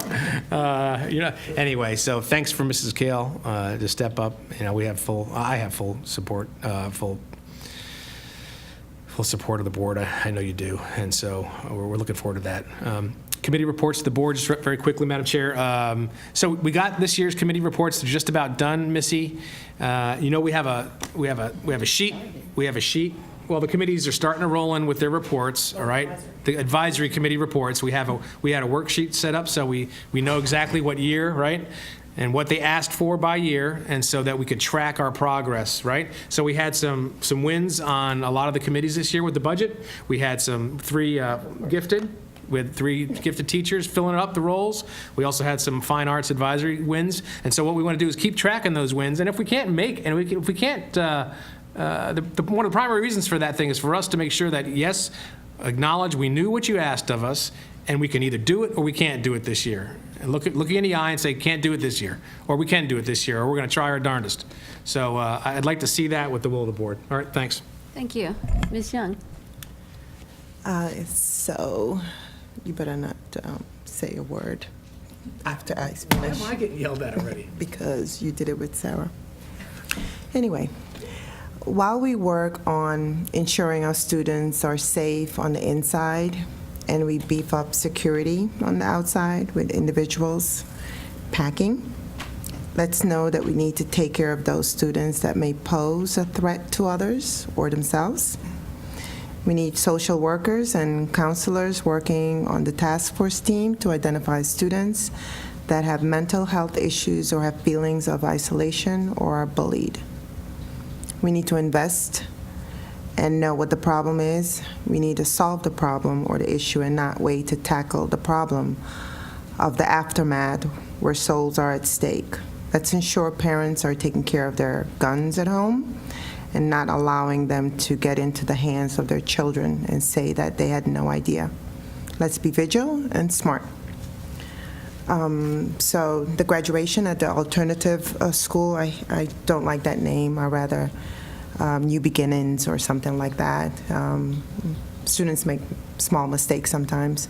But there were 108 students. It was a beautiful combination. Dr. Benson was there, Pam, Holly, Chair Ms. Healy, and it was beautiful. So I congratulate every single one of them. And I thank all those teachers, administrators, and all of those that were at the retirement party. Was it yesterday? Mm-hmm. Just feels like so long ago. I also wanted to mention about the library at North Stafford. It is a 1980 high school library that got a 21st century upgrade. They used creative design and furniture selection on a limited budget. The numbers don't lie. After the design, the library saw a 61% increase in class visits and 43% increase in walk-ins, and is no longer underutilized. So we have to continue to improve the rest of the space. There are meetings there daily by other schools, by individuals, families, and individuals that are working on computers and having translations meetings, ESOL. So I would like to ask the board to consider moving this item up that's on the CIP list. It was at number 10 at one point, and it dropped to number 12, so I just want to make sure that we look at that for the kids. This is for the students.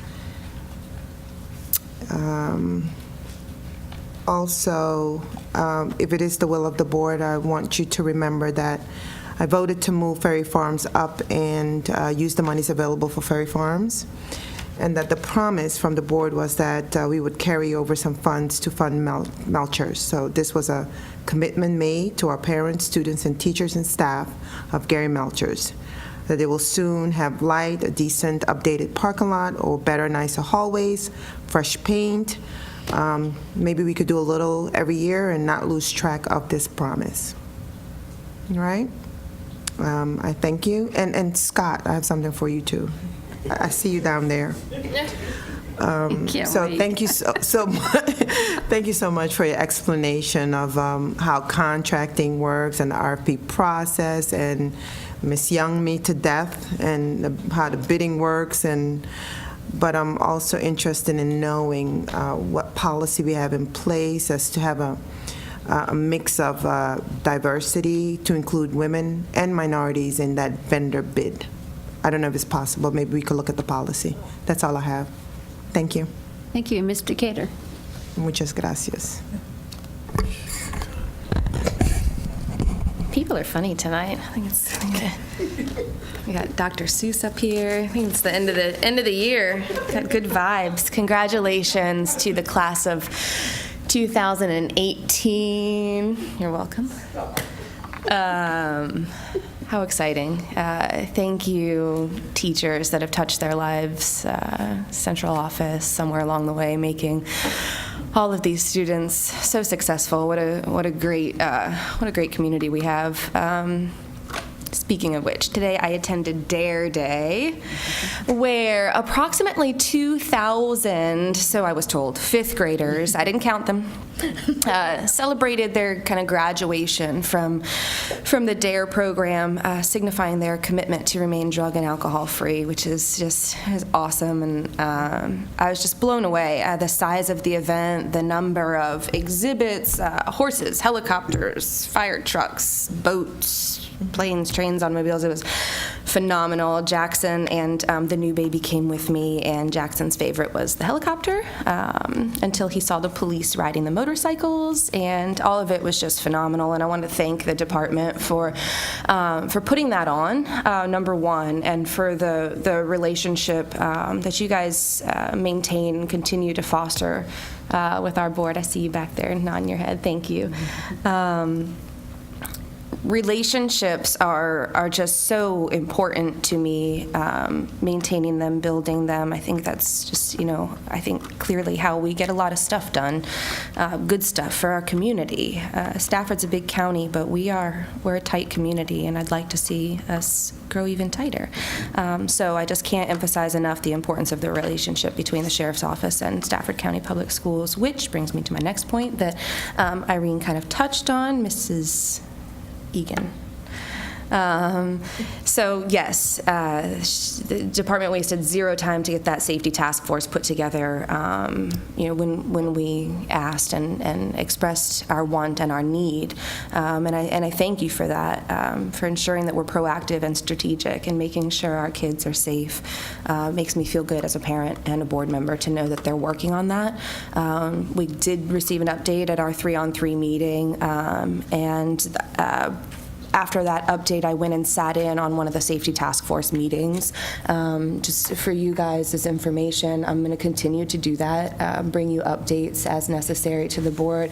Some of the things that I was really happy to see were that the schools were really well represented. They were in there, and the ball is rolling. They're talking about, just great stuff in there. So rest assured.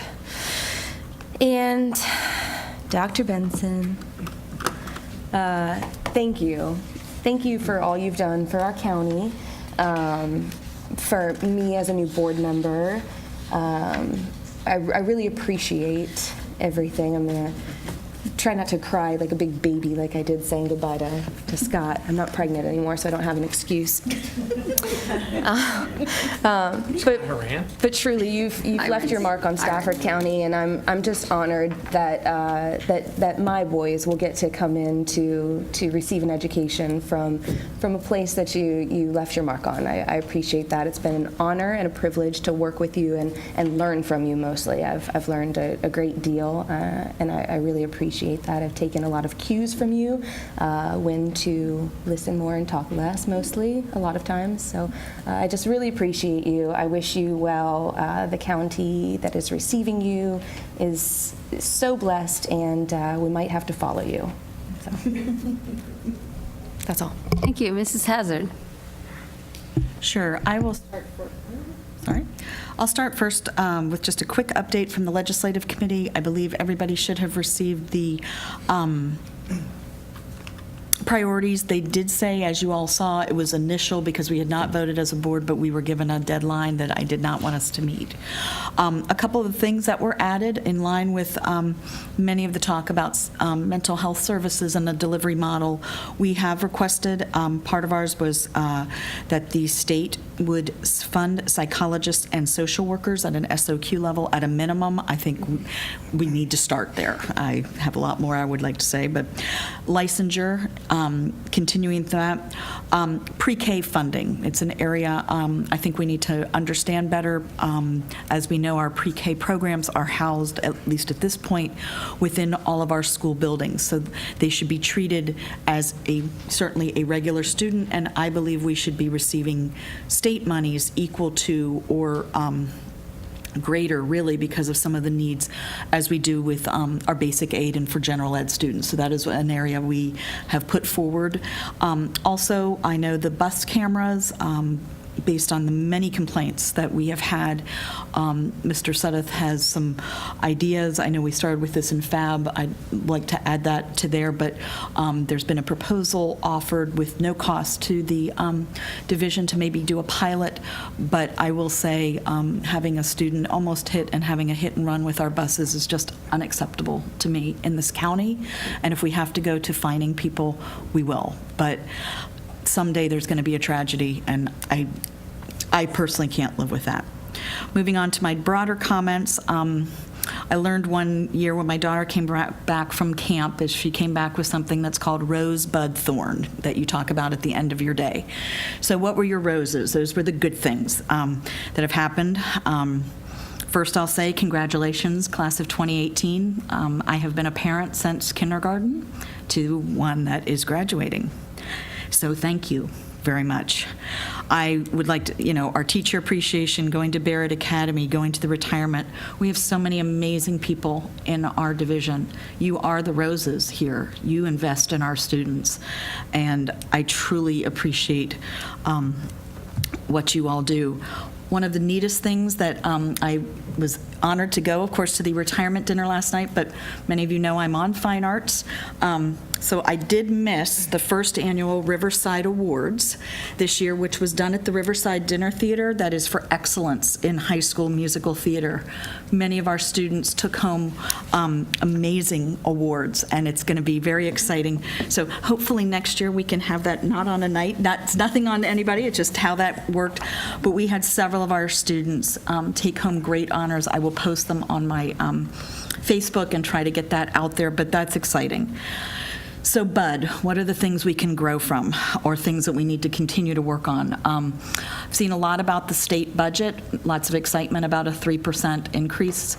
I just would like to caution everybody that that 3% increase also has the caveat that that's over the biennium, so it can be over 2 years, and we have to meet state revenues. And 2 years ago, we were promised money that was not there. So this is something we need to, as a board, continue to advocate for education. Not whether we meet revenues, we need to meet student needs. Another thing we can grow from, but that will be later in our items, is our roofs. Many of us at home have either leaky roofs or things that happened. I was told by a Colonial Forge student that during the senior dinner, the roof was leaking during it. So please, let's fix it.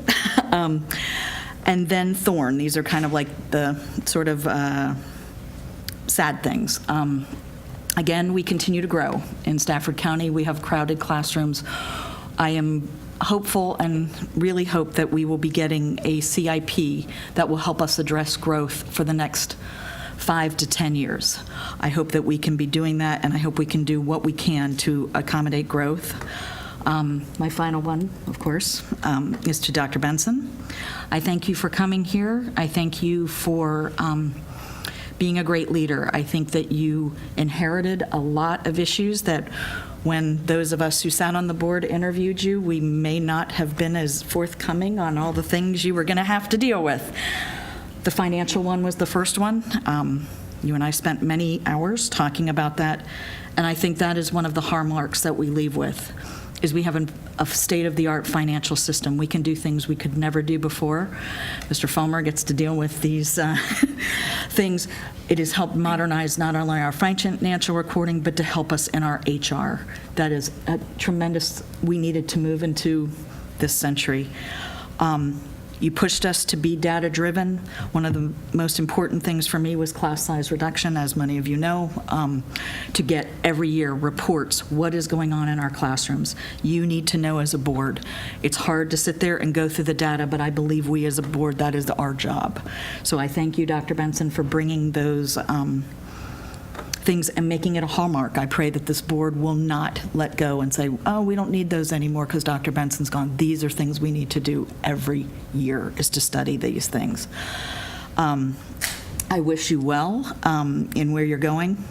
I do believe that North Carolina is getting a gift, and I hope that whomever we as a board choose will continue the work that has been started.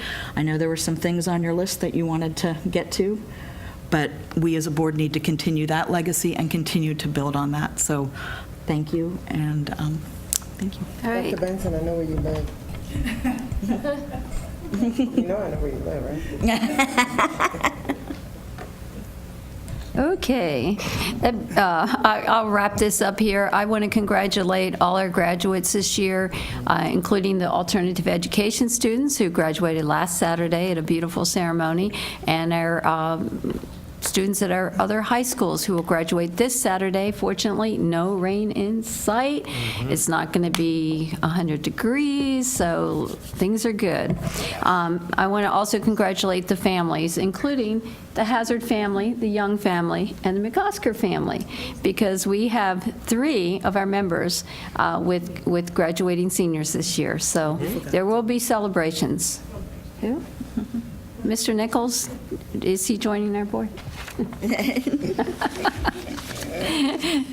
One of many. But what can I say, Dr. Benson? You've lasted a long time, and we thank you for that. It hasn't been an easy road, and you have provided vision and direction and a voice of reason. And I appreciate it. And I do think, as my colleagues have said, you have put us on a path, and our school system is in a better place because of you.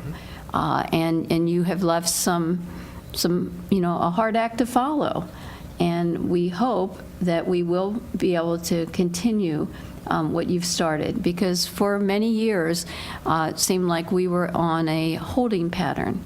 We'd hire somebody and they'd say, yes, I want to be in Stafford County and this is going to be my dream and I'm going to do great things. And that didn't turn out, but you made it happen. And I appreciate, personally, I've enjoyed working with you and I've learned from you, and you've exhibited great patience with me, my many questions. But thank you so much for everything you've done, and you have impacted, every one of our students, their families, and this community. And I hear, many positive remarks about how you have, you have a presence here and you have been involved. So thank you for everything you've done, and we will expect you to come back for that race in the fall for the Stafford Education Foundation. So anybody that wants to see Dr. Benson again, sign up for the race, and they are going to have walkers there too. So thank you for everything. We wish you well. Your turn. Yeah, it's a loss for words here, but I thank you. What makes things work well in school systems at the superintendent board level is a partnership, right? And yeah, we're not always going to agree, but we've accomplished some amazing things, I think, in the last 4 years. The one thing that I know about Stafford, and I do feel very connected to this community, is we have great people. You all said that in your remarks. Just incredible folks all across this division in all kinds of different areas of responsibility, from our board to my senior leadership cabinet, to building level leaders, to teacher leaders, to folks in our cafeterias, making sure our schools look good, transporting our kids. This is an incredible community, and it's a big school system, but it doesn't feel like a big school system. And I think that's one of the reasons it is an emotional issue for me in terms of leaving, because I do. And I hope none of my other divisions are listening right now, but I feel more connected here than I have anywhere else. And the last week has been really tough for me. But I thank you. I know you guys are going to keep up the great work. There's plenty more to do, unfortunately, to say that. But I do think we're on a positive path. And absolutely input from folks about what they think we should be doing differently in the areas of whether it's compensation or calendar or anything else. I mean, that's what makes this work great, is that having an opportunity to hear from folks and sort through all of that and then figuring out, well, what is the best thing that we can do in the interest of our young people. And that's the thing that we really want to stay focused on. And, congratulations to the graduating class of 2018. It's going to be spectacular. And then on the heels of that, our second Teaching and Learning Summit is, I think it's pretty much under wraps. It must be close to being under wraps at this point. But I think that will be a great way to transition into summer, and that will be over before you know it, and you'll be preparing for another school year. But I very much appreciate the opportunity to serve you as a board and the community. It's been a pleasure. Thank you. Thank you, Dr. Benson.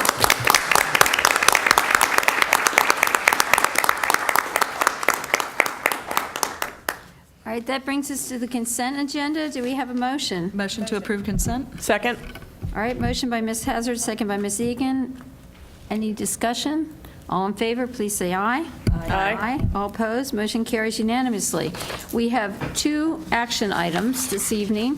10.01, approve a payment in the amount of $167,969 to Tyler Technologies, Inc., using budgeted fiscal year 2018 operating funds for enterprise resource planning, annual maintenance and support costs. Do we have a motion? Madam Chair, motion to approve 10.01. A motion by Ms. Egan. Do we have a second? Second. Was that Ms. Hazard? Yes. Second by Ms. Hazard. Any discussion? All in favor, please say aye. Aye. All opposed? Motion carries unanimously. 10.02, approve the funding for the FY18, FY19 infrastructure project list with FY18 operational savings. Madam Chair, motion to approve 10.02. Okay, we have a motion by Ms. Egan. Do we have a second? Second. Second by Ms. Decatur. Any discussion? Yes, Madam Chair. Yes, Ms. Hazard. I was wondering if there is a amount of funds currently available that can begin to get some of these under, beginning to be under contract. That's what I'm trying to say. That in the past, we have sometimes approved a list to a certain amount tonight with a remaining amount as funds become available. As I know, Mr. Fulmer will be looking at payroll near the end of the month. The main thing that I look at when I look at these projects, first is certainly their need, but secondly, it's also, are there some over the summer that have to get done or can't get done? How do we best use the resources that we have available at this point? So, I mean, I guess that would just be my only question. If we're going to a certain amount like we did last year, and then saying, and then if those funds are available, maybe we do not have to have a special called meeting on June 29th to say, oh, we now have an additional $500,000, where do we go next? I just want to make sure, however we make the motion, we give staff as much ability, and not that I don't like you all a lot, but I would really prefer not to have a special called meeting on like June 30th. We're already meeting on June 27th. 26th. 26th, that's right. I was just, But I get your point. Yes. Hopefully, we won't meet on the 30th as well. But just how we maybe done it in the past, I was just trying to make it as easy as possible. But if we can Well, my understanding is if we approve this list, they're going to go as far as the money goes. Is that not correct, Dr. Benson? And the estimation is 2 million? Chris? Where money go? Currently estimating between 2 and 2.5 that I'm comfortable with, but that's before we've run our last few payrolls. I believe the last couple payrolls is when the number starts to grow a little bit more. So there's a potential for another $500,000 to $1 million that I believe it's going to grow up to. Which would get us to... Number 9. 9.0. And in response to Ms. Hazard's comments about the timing, we're currently, with the way our schedules work to finish our last payrolls, it's going to be right around the 26th, 27th. So I won't have that firm number. I potentially may have it at the meeting of the 26th. But in the past, I'm not going to authorize farther than what we're comfortable with after we obviously get to, I'm done with that payroll.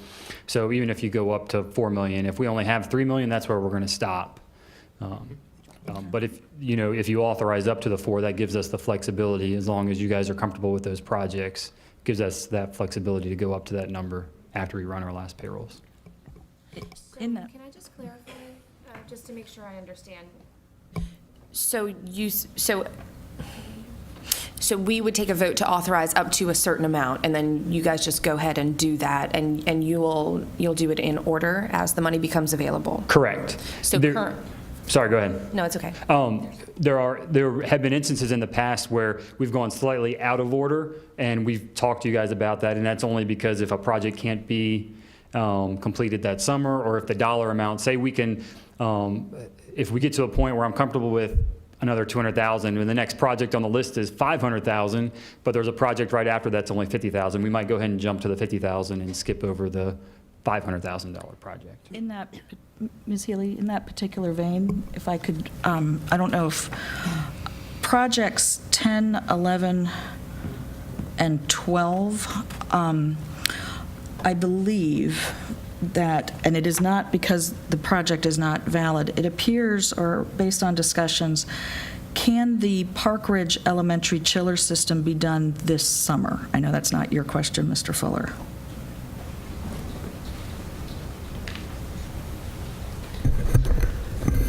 Yes, Ms. Hazard, that particular project will be done in the fall.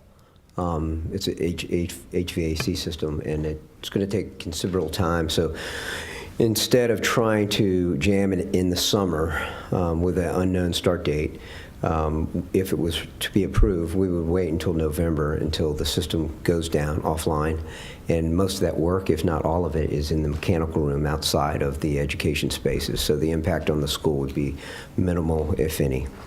In that vein, I was wondering if the board would consider moving that project as still an approved project for us, but to move that behind the conversion of the computer rooms and the North Stafford High School, so that those projects which can be accomplished this summer would be done first. And Mr. Fulmer, if I do my own math, let's say we have $1 million, that chiller project would be covered.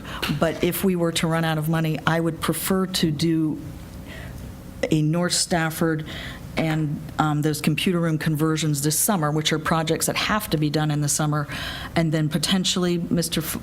Haran, any remaining funds that we have would go towards that chiller project, and if we needed to, maybe have to, at the beginning of the year, use additional funds to fund it. The only reason I'm trying to see if we can get that North Stafford one under contract for this summer. I am afraid if it becomes the last project we go to, and we're going to fund a project that we can't build in the summer, I would prefer to move the order, not because of, I respect your priority, please know it's not that, but I would really love to see if we could get that done. But that would be my suggestion.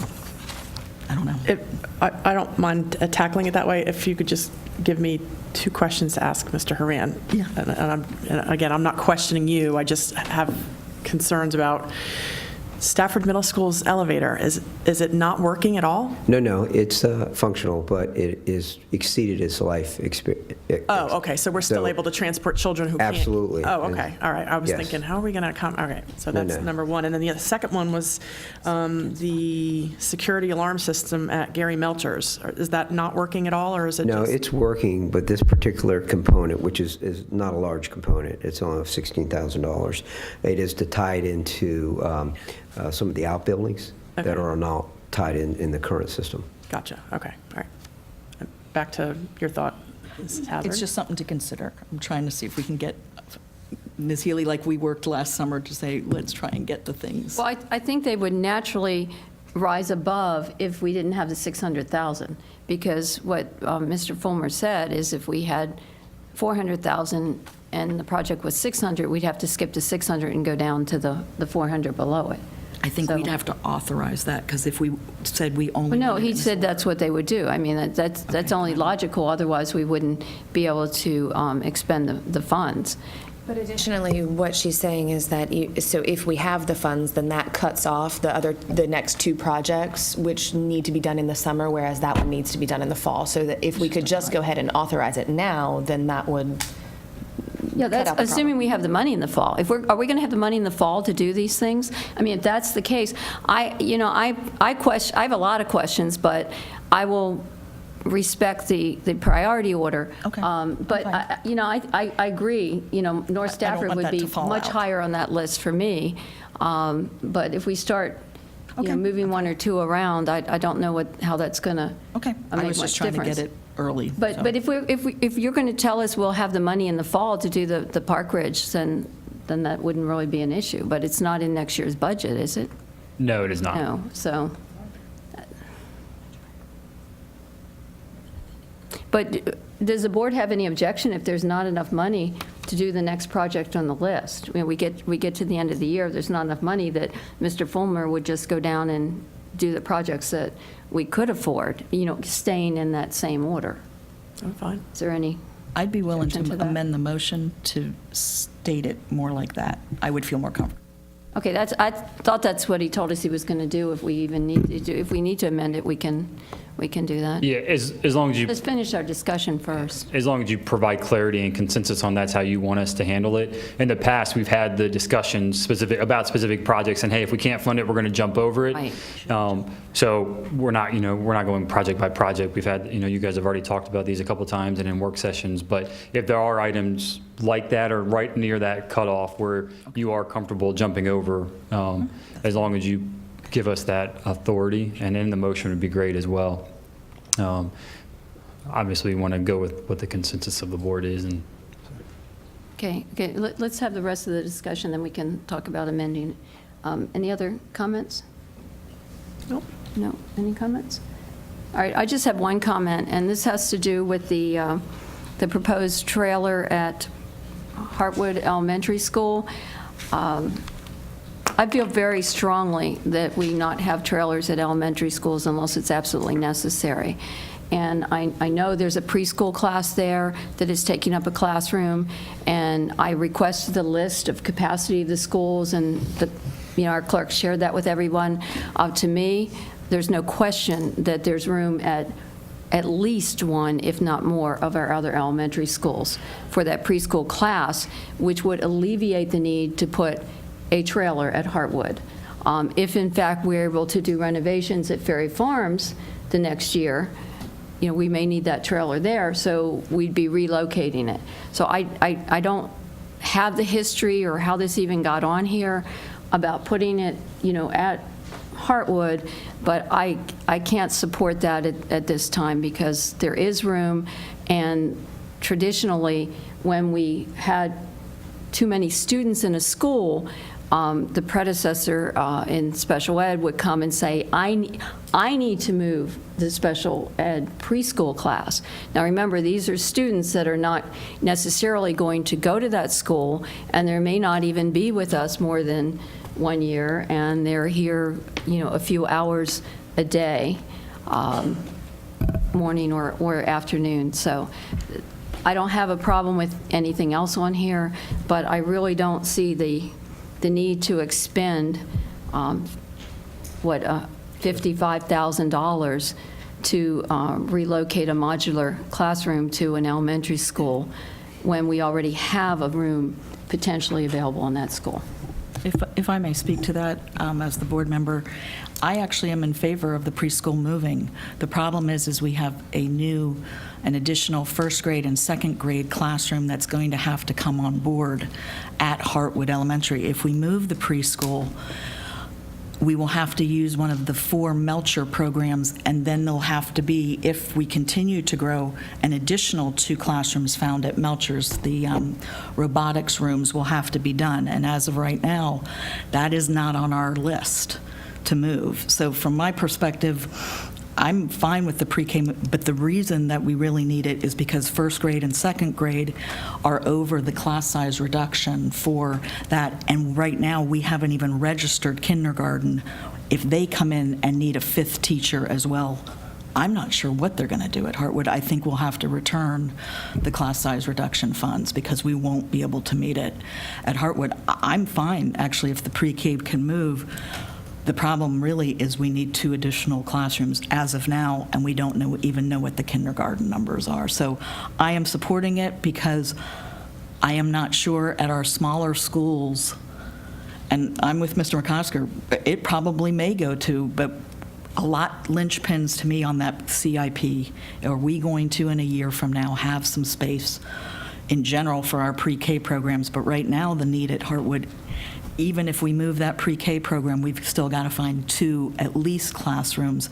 And maybe if kindergarten comes in high, which we won't know until August, I think we'll need that space. So that I am fine with the preschool moving, to be honest, because it may give us another room. But right now they've got to find 2 rooms.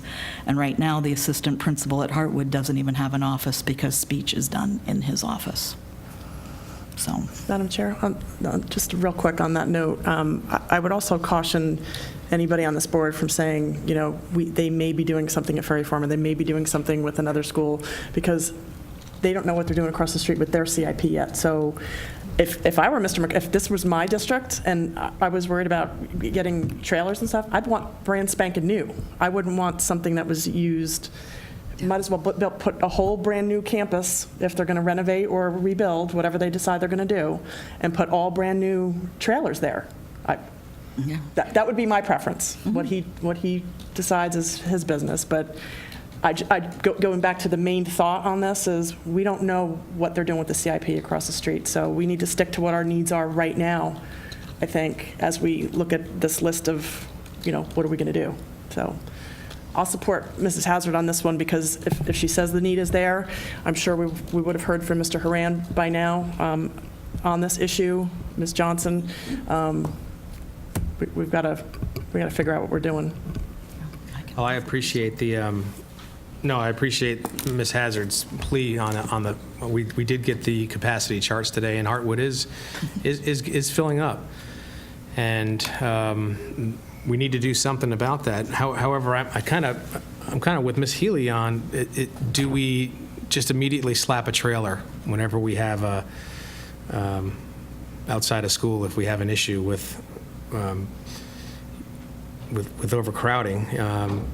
I know in the past we had a lot more options. That was definitely an option. It was a trailer, but we have never done that. I don't think I can't remember. At least I haven't been on the board. We've never put a trailer outside of elementary school. I don't believe we've ever done that. Widewater. Okay, so we have done that once. I just think we're spending. We're spending $10 million, and hopefully, once again, I agree with Ms. Egan. Nothing's done till it's done. But FCS is supposed to open up, and again, who knows with the CIP. But I think we can. I think we can rest assured that the CIP is going to at least provide the initial $10 million, $10.4 million buy for FCS, which will provide us 20. How many classrooms? 21. 21 classrooms. Of support, and then we could also we do have some schools that could support Hartwood's overcrowding. So I just don't think throwing a trailer outside a school that's maybe one or two classes that are having trouble. I just don't think that's the right answer. I think this is a decision that really would have to come from the school staff, like in depth. We've extended and we've tried every other option, and this is like the last resort, putting the trailer out. And I don't think we're there yet. So. Thank you, Dr. Chase. Do you have something? Yeah, I just. I wish we had the CIP, and I wish we knew what was going to happen. I think the thing that's so difficult for me is if we're going to do, if we end up doing this countywide redistricting in a year, I hate to spend $55,000 to move something when we could find a way to move children around for 1 year until we do this redistricting and Fredericksburg Christian opens. So I just really. Unfortunately, my wish is not true. We don't have a CIP yet, and I don't know what's going to happen. So offhand, I tend to think that we do have space at opening space at Melchers. We have some space at Grafton. We have some space at Conway. I think we have some space at a couple of other elementary schools. So I'm not sure. September. Ms. Young?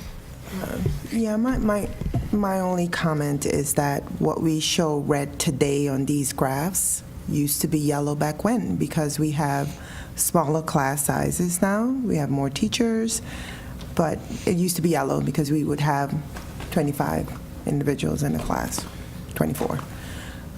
So when we say red, we're over capacity, it's because we have smaller class sizes, not because, it's impossible. So, yeah. Thank you. Mr. Cater, did you want to chime in? No. Sure don't. All right. All right. My primary point wasn't because we could use the trailer at Ferry Farms, although that was almost like a bonus. It's putting a trailer in an elementary school, and particularly with Hartwood, as we've always heard cries and laments about the the well and the water and everything else going on there. But if there's no further discussion, we'll call for the question. All in favor? Madam, Yes. I'm sorry, if I may, I just want to ensure the board knows that one of the options, if we do not pursue having a modular at Hartwood, to relocate the early childhood special ed to another location, the next optimal location would be Gary Melchers. And we would have to relocate the robotics program out of the 2 classrooms that they are currently in, and we certainly can do that. But to convert that room with a bathroom and the required things for those programs of what we're doing in the other classrooms, there would be a cost, and that cost is not reflected on this list. And I just want the board to realize that if that would be staff's preferred secondary approach, is relocate to early childhood special ed to Gary Melchers, and the cost of converting those 2 classrooms is $37,500.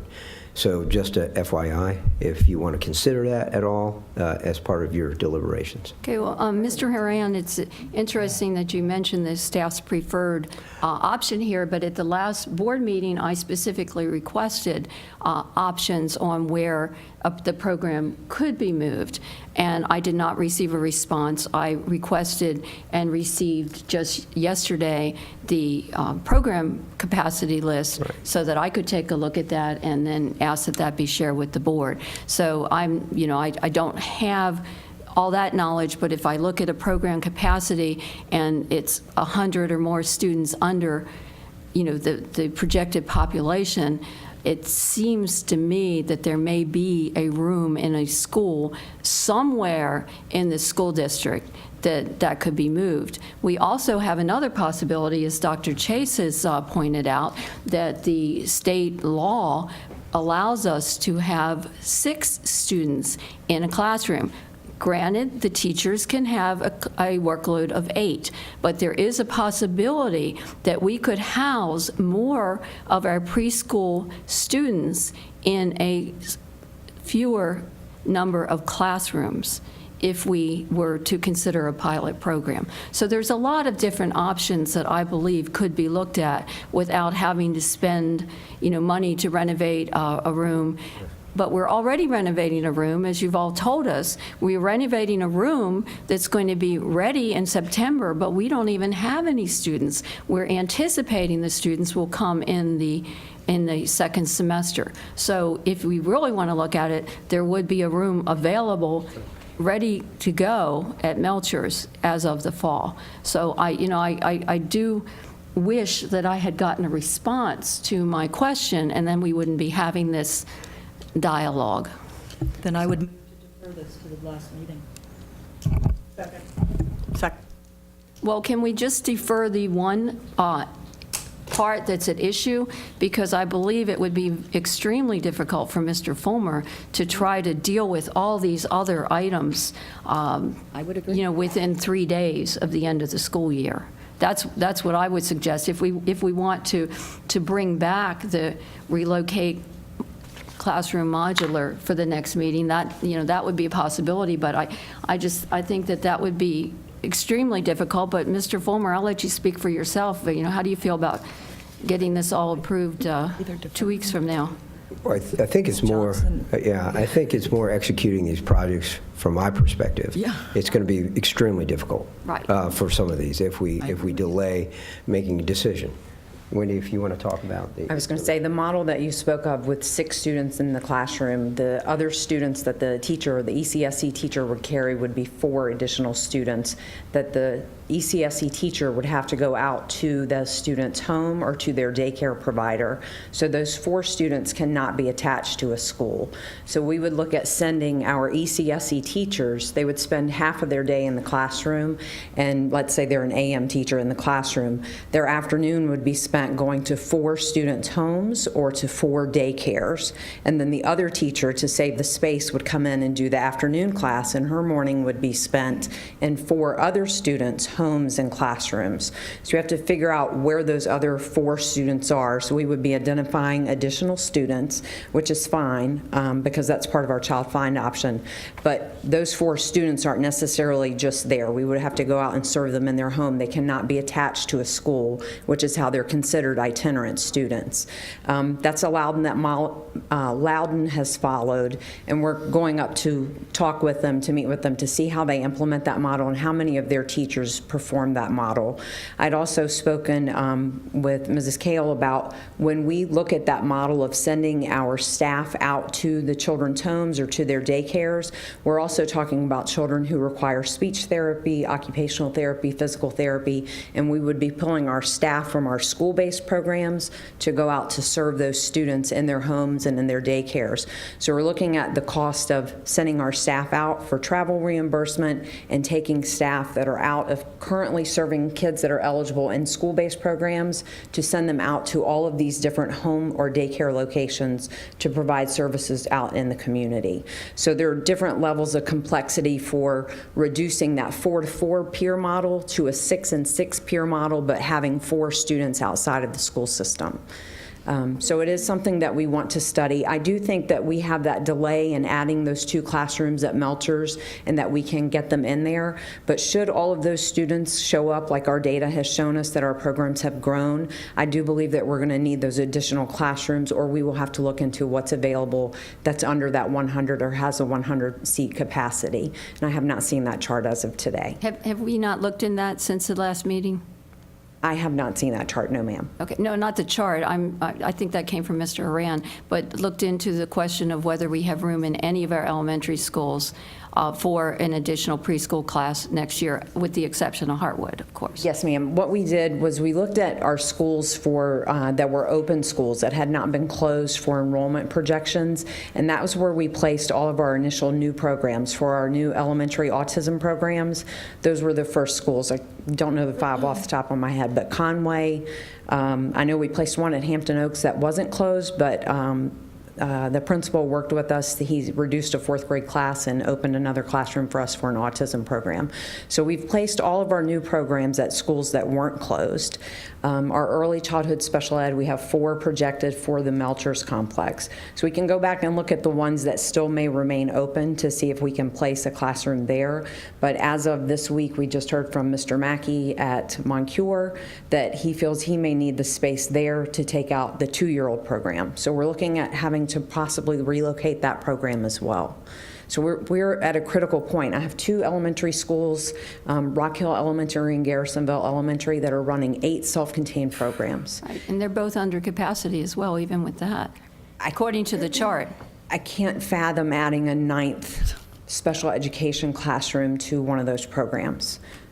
Just the taxing of the meetings, IEP meetings, eligibility meetings, discipline issues. Majority of those classrooms are either autism classrooms or early childhood special education classrooms, or our classrooms for students with intellectual disabilities.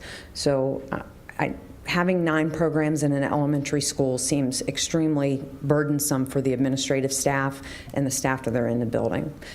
That's my opinion. Well, I'm not trying to tell you where to do it. I'm just asking if there's room. And as an outsider looking at these numbers, it looks like there may be room. Madam Chair, if I may. Yes. The conversation has changed a little bit, so my not wanting to chime in has also changed with that. So we just looked at this list and we're against. I'm really, really tired, but this conversation is kind of irritating to me. First of all, the first irritants is the fact that we just discussed moving a couple things around on the list of priorities, and we wanted to be respectful of the priority list because it was given to us by staff. So that's number one. I assume that 1.2, relocate 1 classroom modular from Colonial Forge to Hartwood Elementary School, would also be honored on their priority list. the other thing that I question is that we're asking for different options, but I wonder why we would move students. We just got a cost, maybe it saves $20,000, but we're going to relocate classrooms of students and programs and other things in order to not give someone a trailer that central office has put on the list as a very top priority that we need. So I just felt that would be important to mention. I'm a little confused why we're having this conversation, to be perfectly honest with you. I don't know if anyone wants to clarify up here why we're not willing to move these trailers where they're telling us that they need to be moved, and why we'd rather move students instead of relocating a trailer, and also why we're honoring the priority list for certain things and removing others. That's all. And I'll withdraw mine. Mine was just to try and get the North Stafford thing done this summer. So I am willing to vote the list as presented. I was trying to see if we could get that project done this summer. I had concerns but I would withdraw that discussion, and I would say we vote it as is. If there's the will, if there's not, I would like to, well, let me just see where the sense is. So would you, Ms. Hazard, you mentioned that could we pull the trailer out until a later date, but still keep the 55,000 kind of, not untouched, but vote on the rest of it just to get Mr. Haran moving on some of this other stuff? I mean, that's my concern. Because there was a few, Ms. Decatur, there was a few things that I didn't even know, and, we did ask for some options, and we didn't get any, but just the idea of adding $37,000 to Gary Melcher's for a permanent solution, as opposed to a $55,000 temporary solution. I mean, that makes sense to me, but I didn't even think of that until, and so those are, it's not that I am personally against trailer at Hartwood, but I would really rather spend $37,000 at Gary Melcher's to take care of the problem than to kind of put a stopgap of $55,000 at Hartwood that may not even be needed. My only comment would be is I agree that the pre-K should move to Melcher's. It's the 2 additional classrooms we need for first and second grade that is pushing this more than that. So that is really my bigger concern, and we don't even have the kindergarten numbers. If we end up having to add 3 classrooms at Hartwood, I'm not sure what else. The pre-K, I do believe, should probably move. But we're still down 1, maybe 2 classrooms at Hartwood that they would like to try and use some of the spaces. Currently, Mr. Kale has given up his office to be able to do things. We need to have an AP that has an office at Hartwood. So for that, I'm just saying the pre-K, I actually am not arguing with you all on. I believe it could move. My concern is first and second grade. So that's new information to me, at 10, right? And so I think if Ms. Hazard, if you'll indulge, what about us making a motion if the board agrees to, we can vote as it is, we can vote no, and then just stop all of this movement and wait, or we can just say, hey, can we, vote to remove Hartwood trailer until the 27th meeting, and preserve the $55,000 in there, and then and after the data comes back from Mr. Haran and the crew, and we all, and the CIP hopefully, and we'll all have at least a definite way forward. Is that amenable to all the board members, or just to move? I mean, just so to get Mr. Haran moving. So you're asking I'm asking to amend. Yeah, I'm asking to. I just want to get this moving. I'm asking to amend the agenda with Ms. Hazard's permission. So the motion would be to approve the priority list as presented, all the way to number 37, correct? That's the number that I believe is on there, in that order. Pulling out for 1.20, that Mr. Fomer is not authorized until we meet again to spend that $55,000 on another project. Yeah. Or, I would call it Hartwood. To make it to like another 1.20 is the project rank, but I would call it. Sorry, I don't know how else to call yeah, I would call it the Hartwood modular, but that I submit And I would suggest that we have the caveat there that if we get to the end of the month and there's not enough funding for the next project in line, that Mr. Fulmer has the authority to skip over that project and go to the ones that are affordable. And the $600,000 project is a very good example, and I think that's good that you brought that up, Ms. Hazard, because we may not have $600,000, but we may have enough to do the next one or the next two, or perhaps even the next three. So would you include that?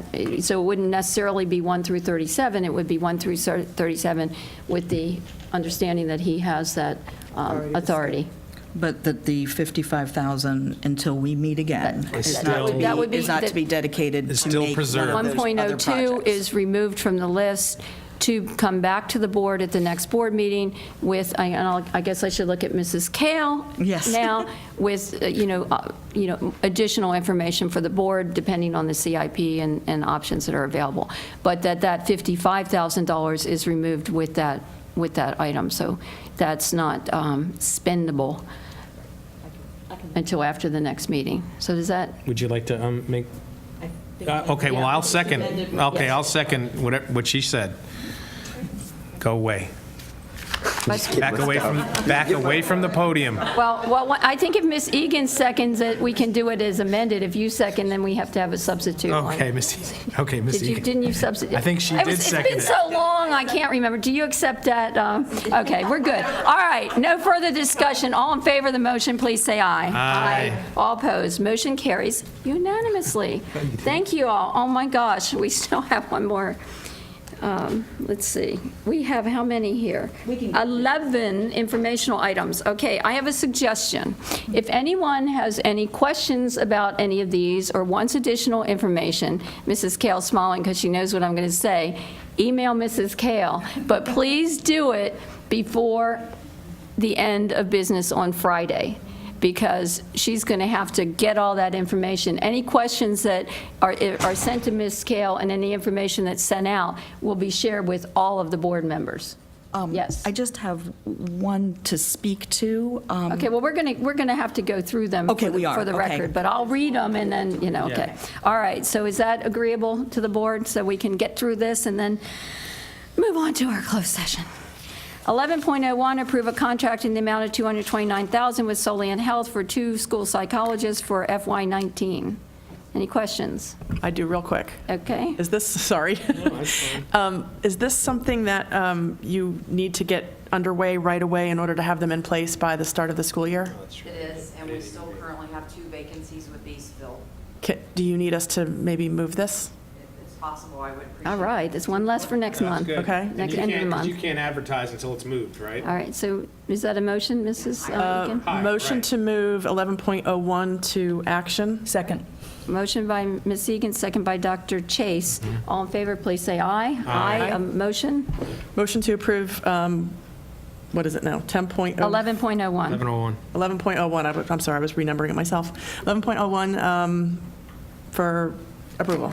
Second. All right, motion by Ms. Egan, second by Dr. Chase. Any discussion? Hearing none. All in favor, please say aye. Aye. All opposed, motion carries unanimously. 11.02, approve a 2018-2019 Stafford Head Start Supplementary Amendment Grant application for one-time funding of $69,573 for perimeter fencing at the Gary Melchers Complex for safety and security purposes. Ms. Healy?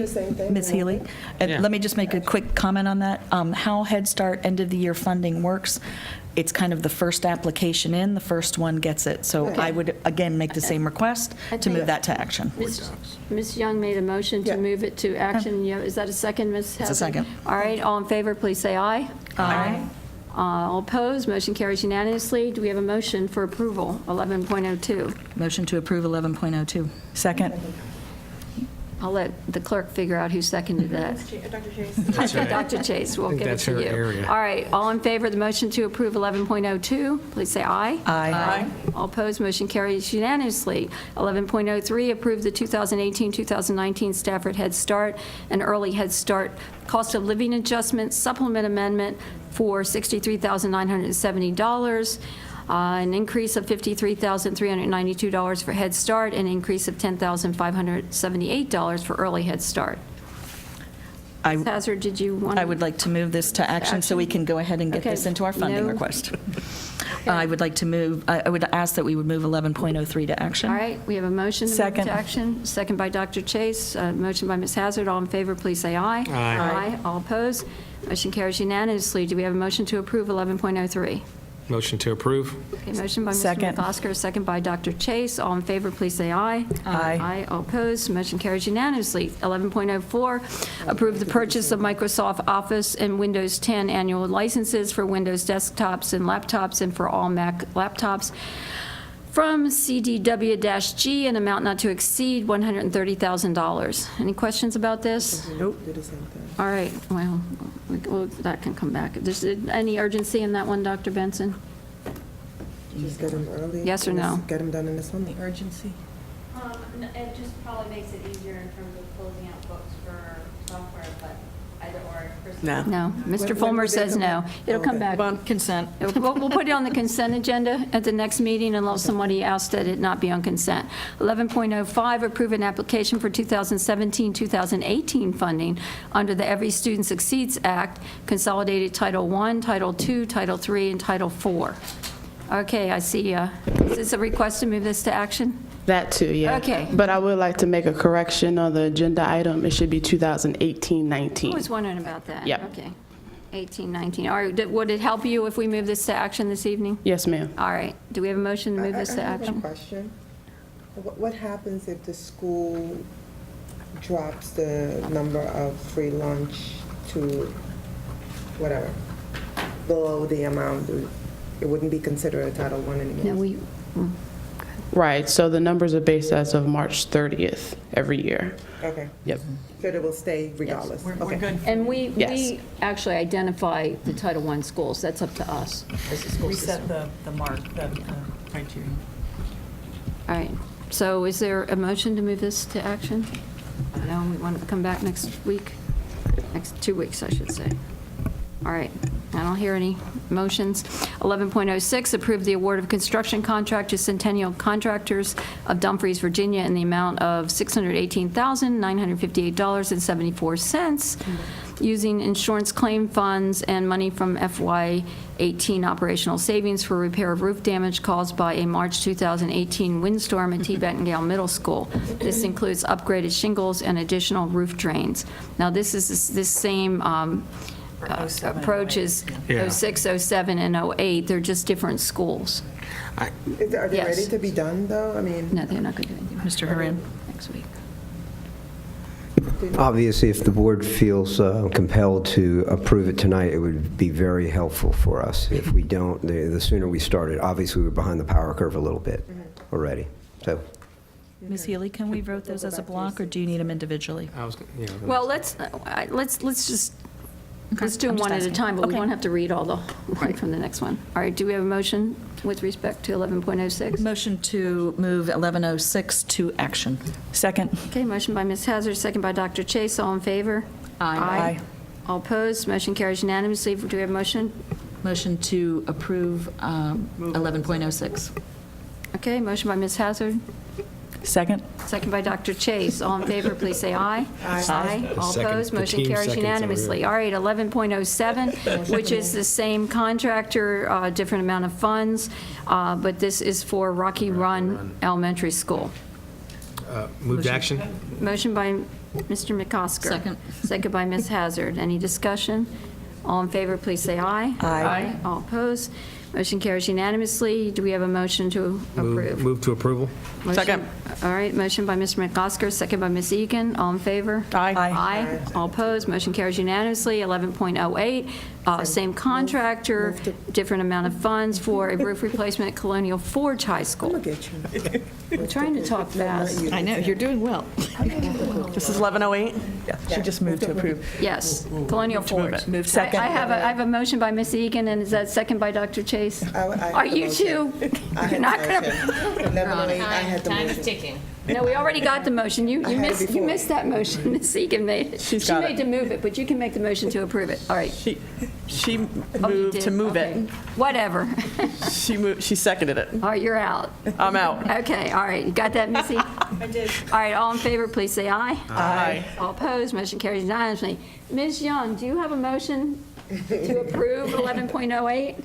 Motion to approve? Motion to approve by Ms. Young. Second. Second by Ms. Hazard. All in favor, please say Aye. aye. All right, moving right along, 11.09, approve the superintendent's proposed revisions to policies and regulations as reviewed by the Executive Director of Technology. This can come back to us at the next meeting. Please have that come back. Okay. All right, 11.10, approve the superintendent, except, well, it won't be the superintendent, it'll be the acting superintendent. Approve the superintendent's proposed revisions to policies and regulations as reviewed by the superintendent and Director of Safety, Security, and Risk Management. This will come back to us at the next meeting. 11.11, approve the 2019-2020 instructional calendar as option 1, pre-Labor Day start, or option 2, a post-Labor Day start, and the 2020-2021 instructional calendar as option 1 or option 2. This will definitely come back at the next meeting. We will be voting on this Yes. next Yes, meeting. this will be back for action. All right, that gets us through our information items. The next meetings of the school board, a special called meeting to discuss school security and closed session. That will be at 6 o'clock before our next school board meeting on June 26th, and a regular school board meeting at 7 o'clock. And I have another announcement I've been asked to read. Within the next 15 days, the school board will hold meetings solely for the purpose of holding initial interviews with superintendent candidates. The exact date, time, and location of these interviews will remain undisclosed in accordance with Section 2.2-3712B of the Code of Virginia in order to protect the privacy of the candidates who may not have revealed their employment search to their current employer. All right, that brings us to the close of the regular meeting. Do we have a motion to go into closed session? And this should not take more than a few minutes, I hope. All right, no, you have to read it. Yeah, where Stafford County School Board has convened a closed meeting on this date pursuant to the affirmative recorded vote in accordance with the Virginia Freedom Information Act, whereas Section 2.2 Code of Virginia requires certification by the school board that such closed meeting was conducted in conformity with Virginia law. Birthday party today? That Go ahead. Second. Is he done? I was reading the wrong one. You read the wrong one. I was going to second it. Are we done? I Can we move that go the Stafford home? County School Board convene a Let us closed out. meeting pursuant to 2-237A1 Code of Virginia to discuss personnel matters. Second. Okay, thanks. All in favor? Yeah, aye. All right, we're in Can't closed believe I session, went- and we will be ending it.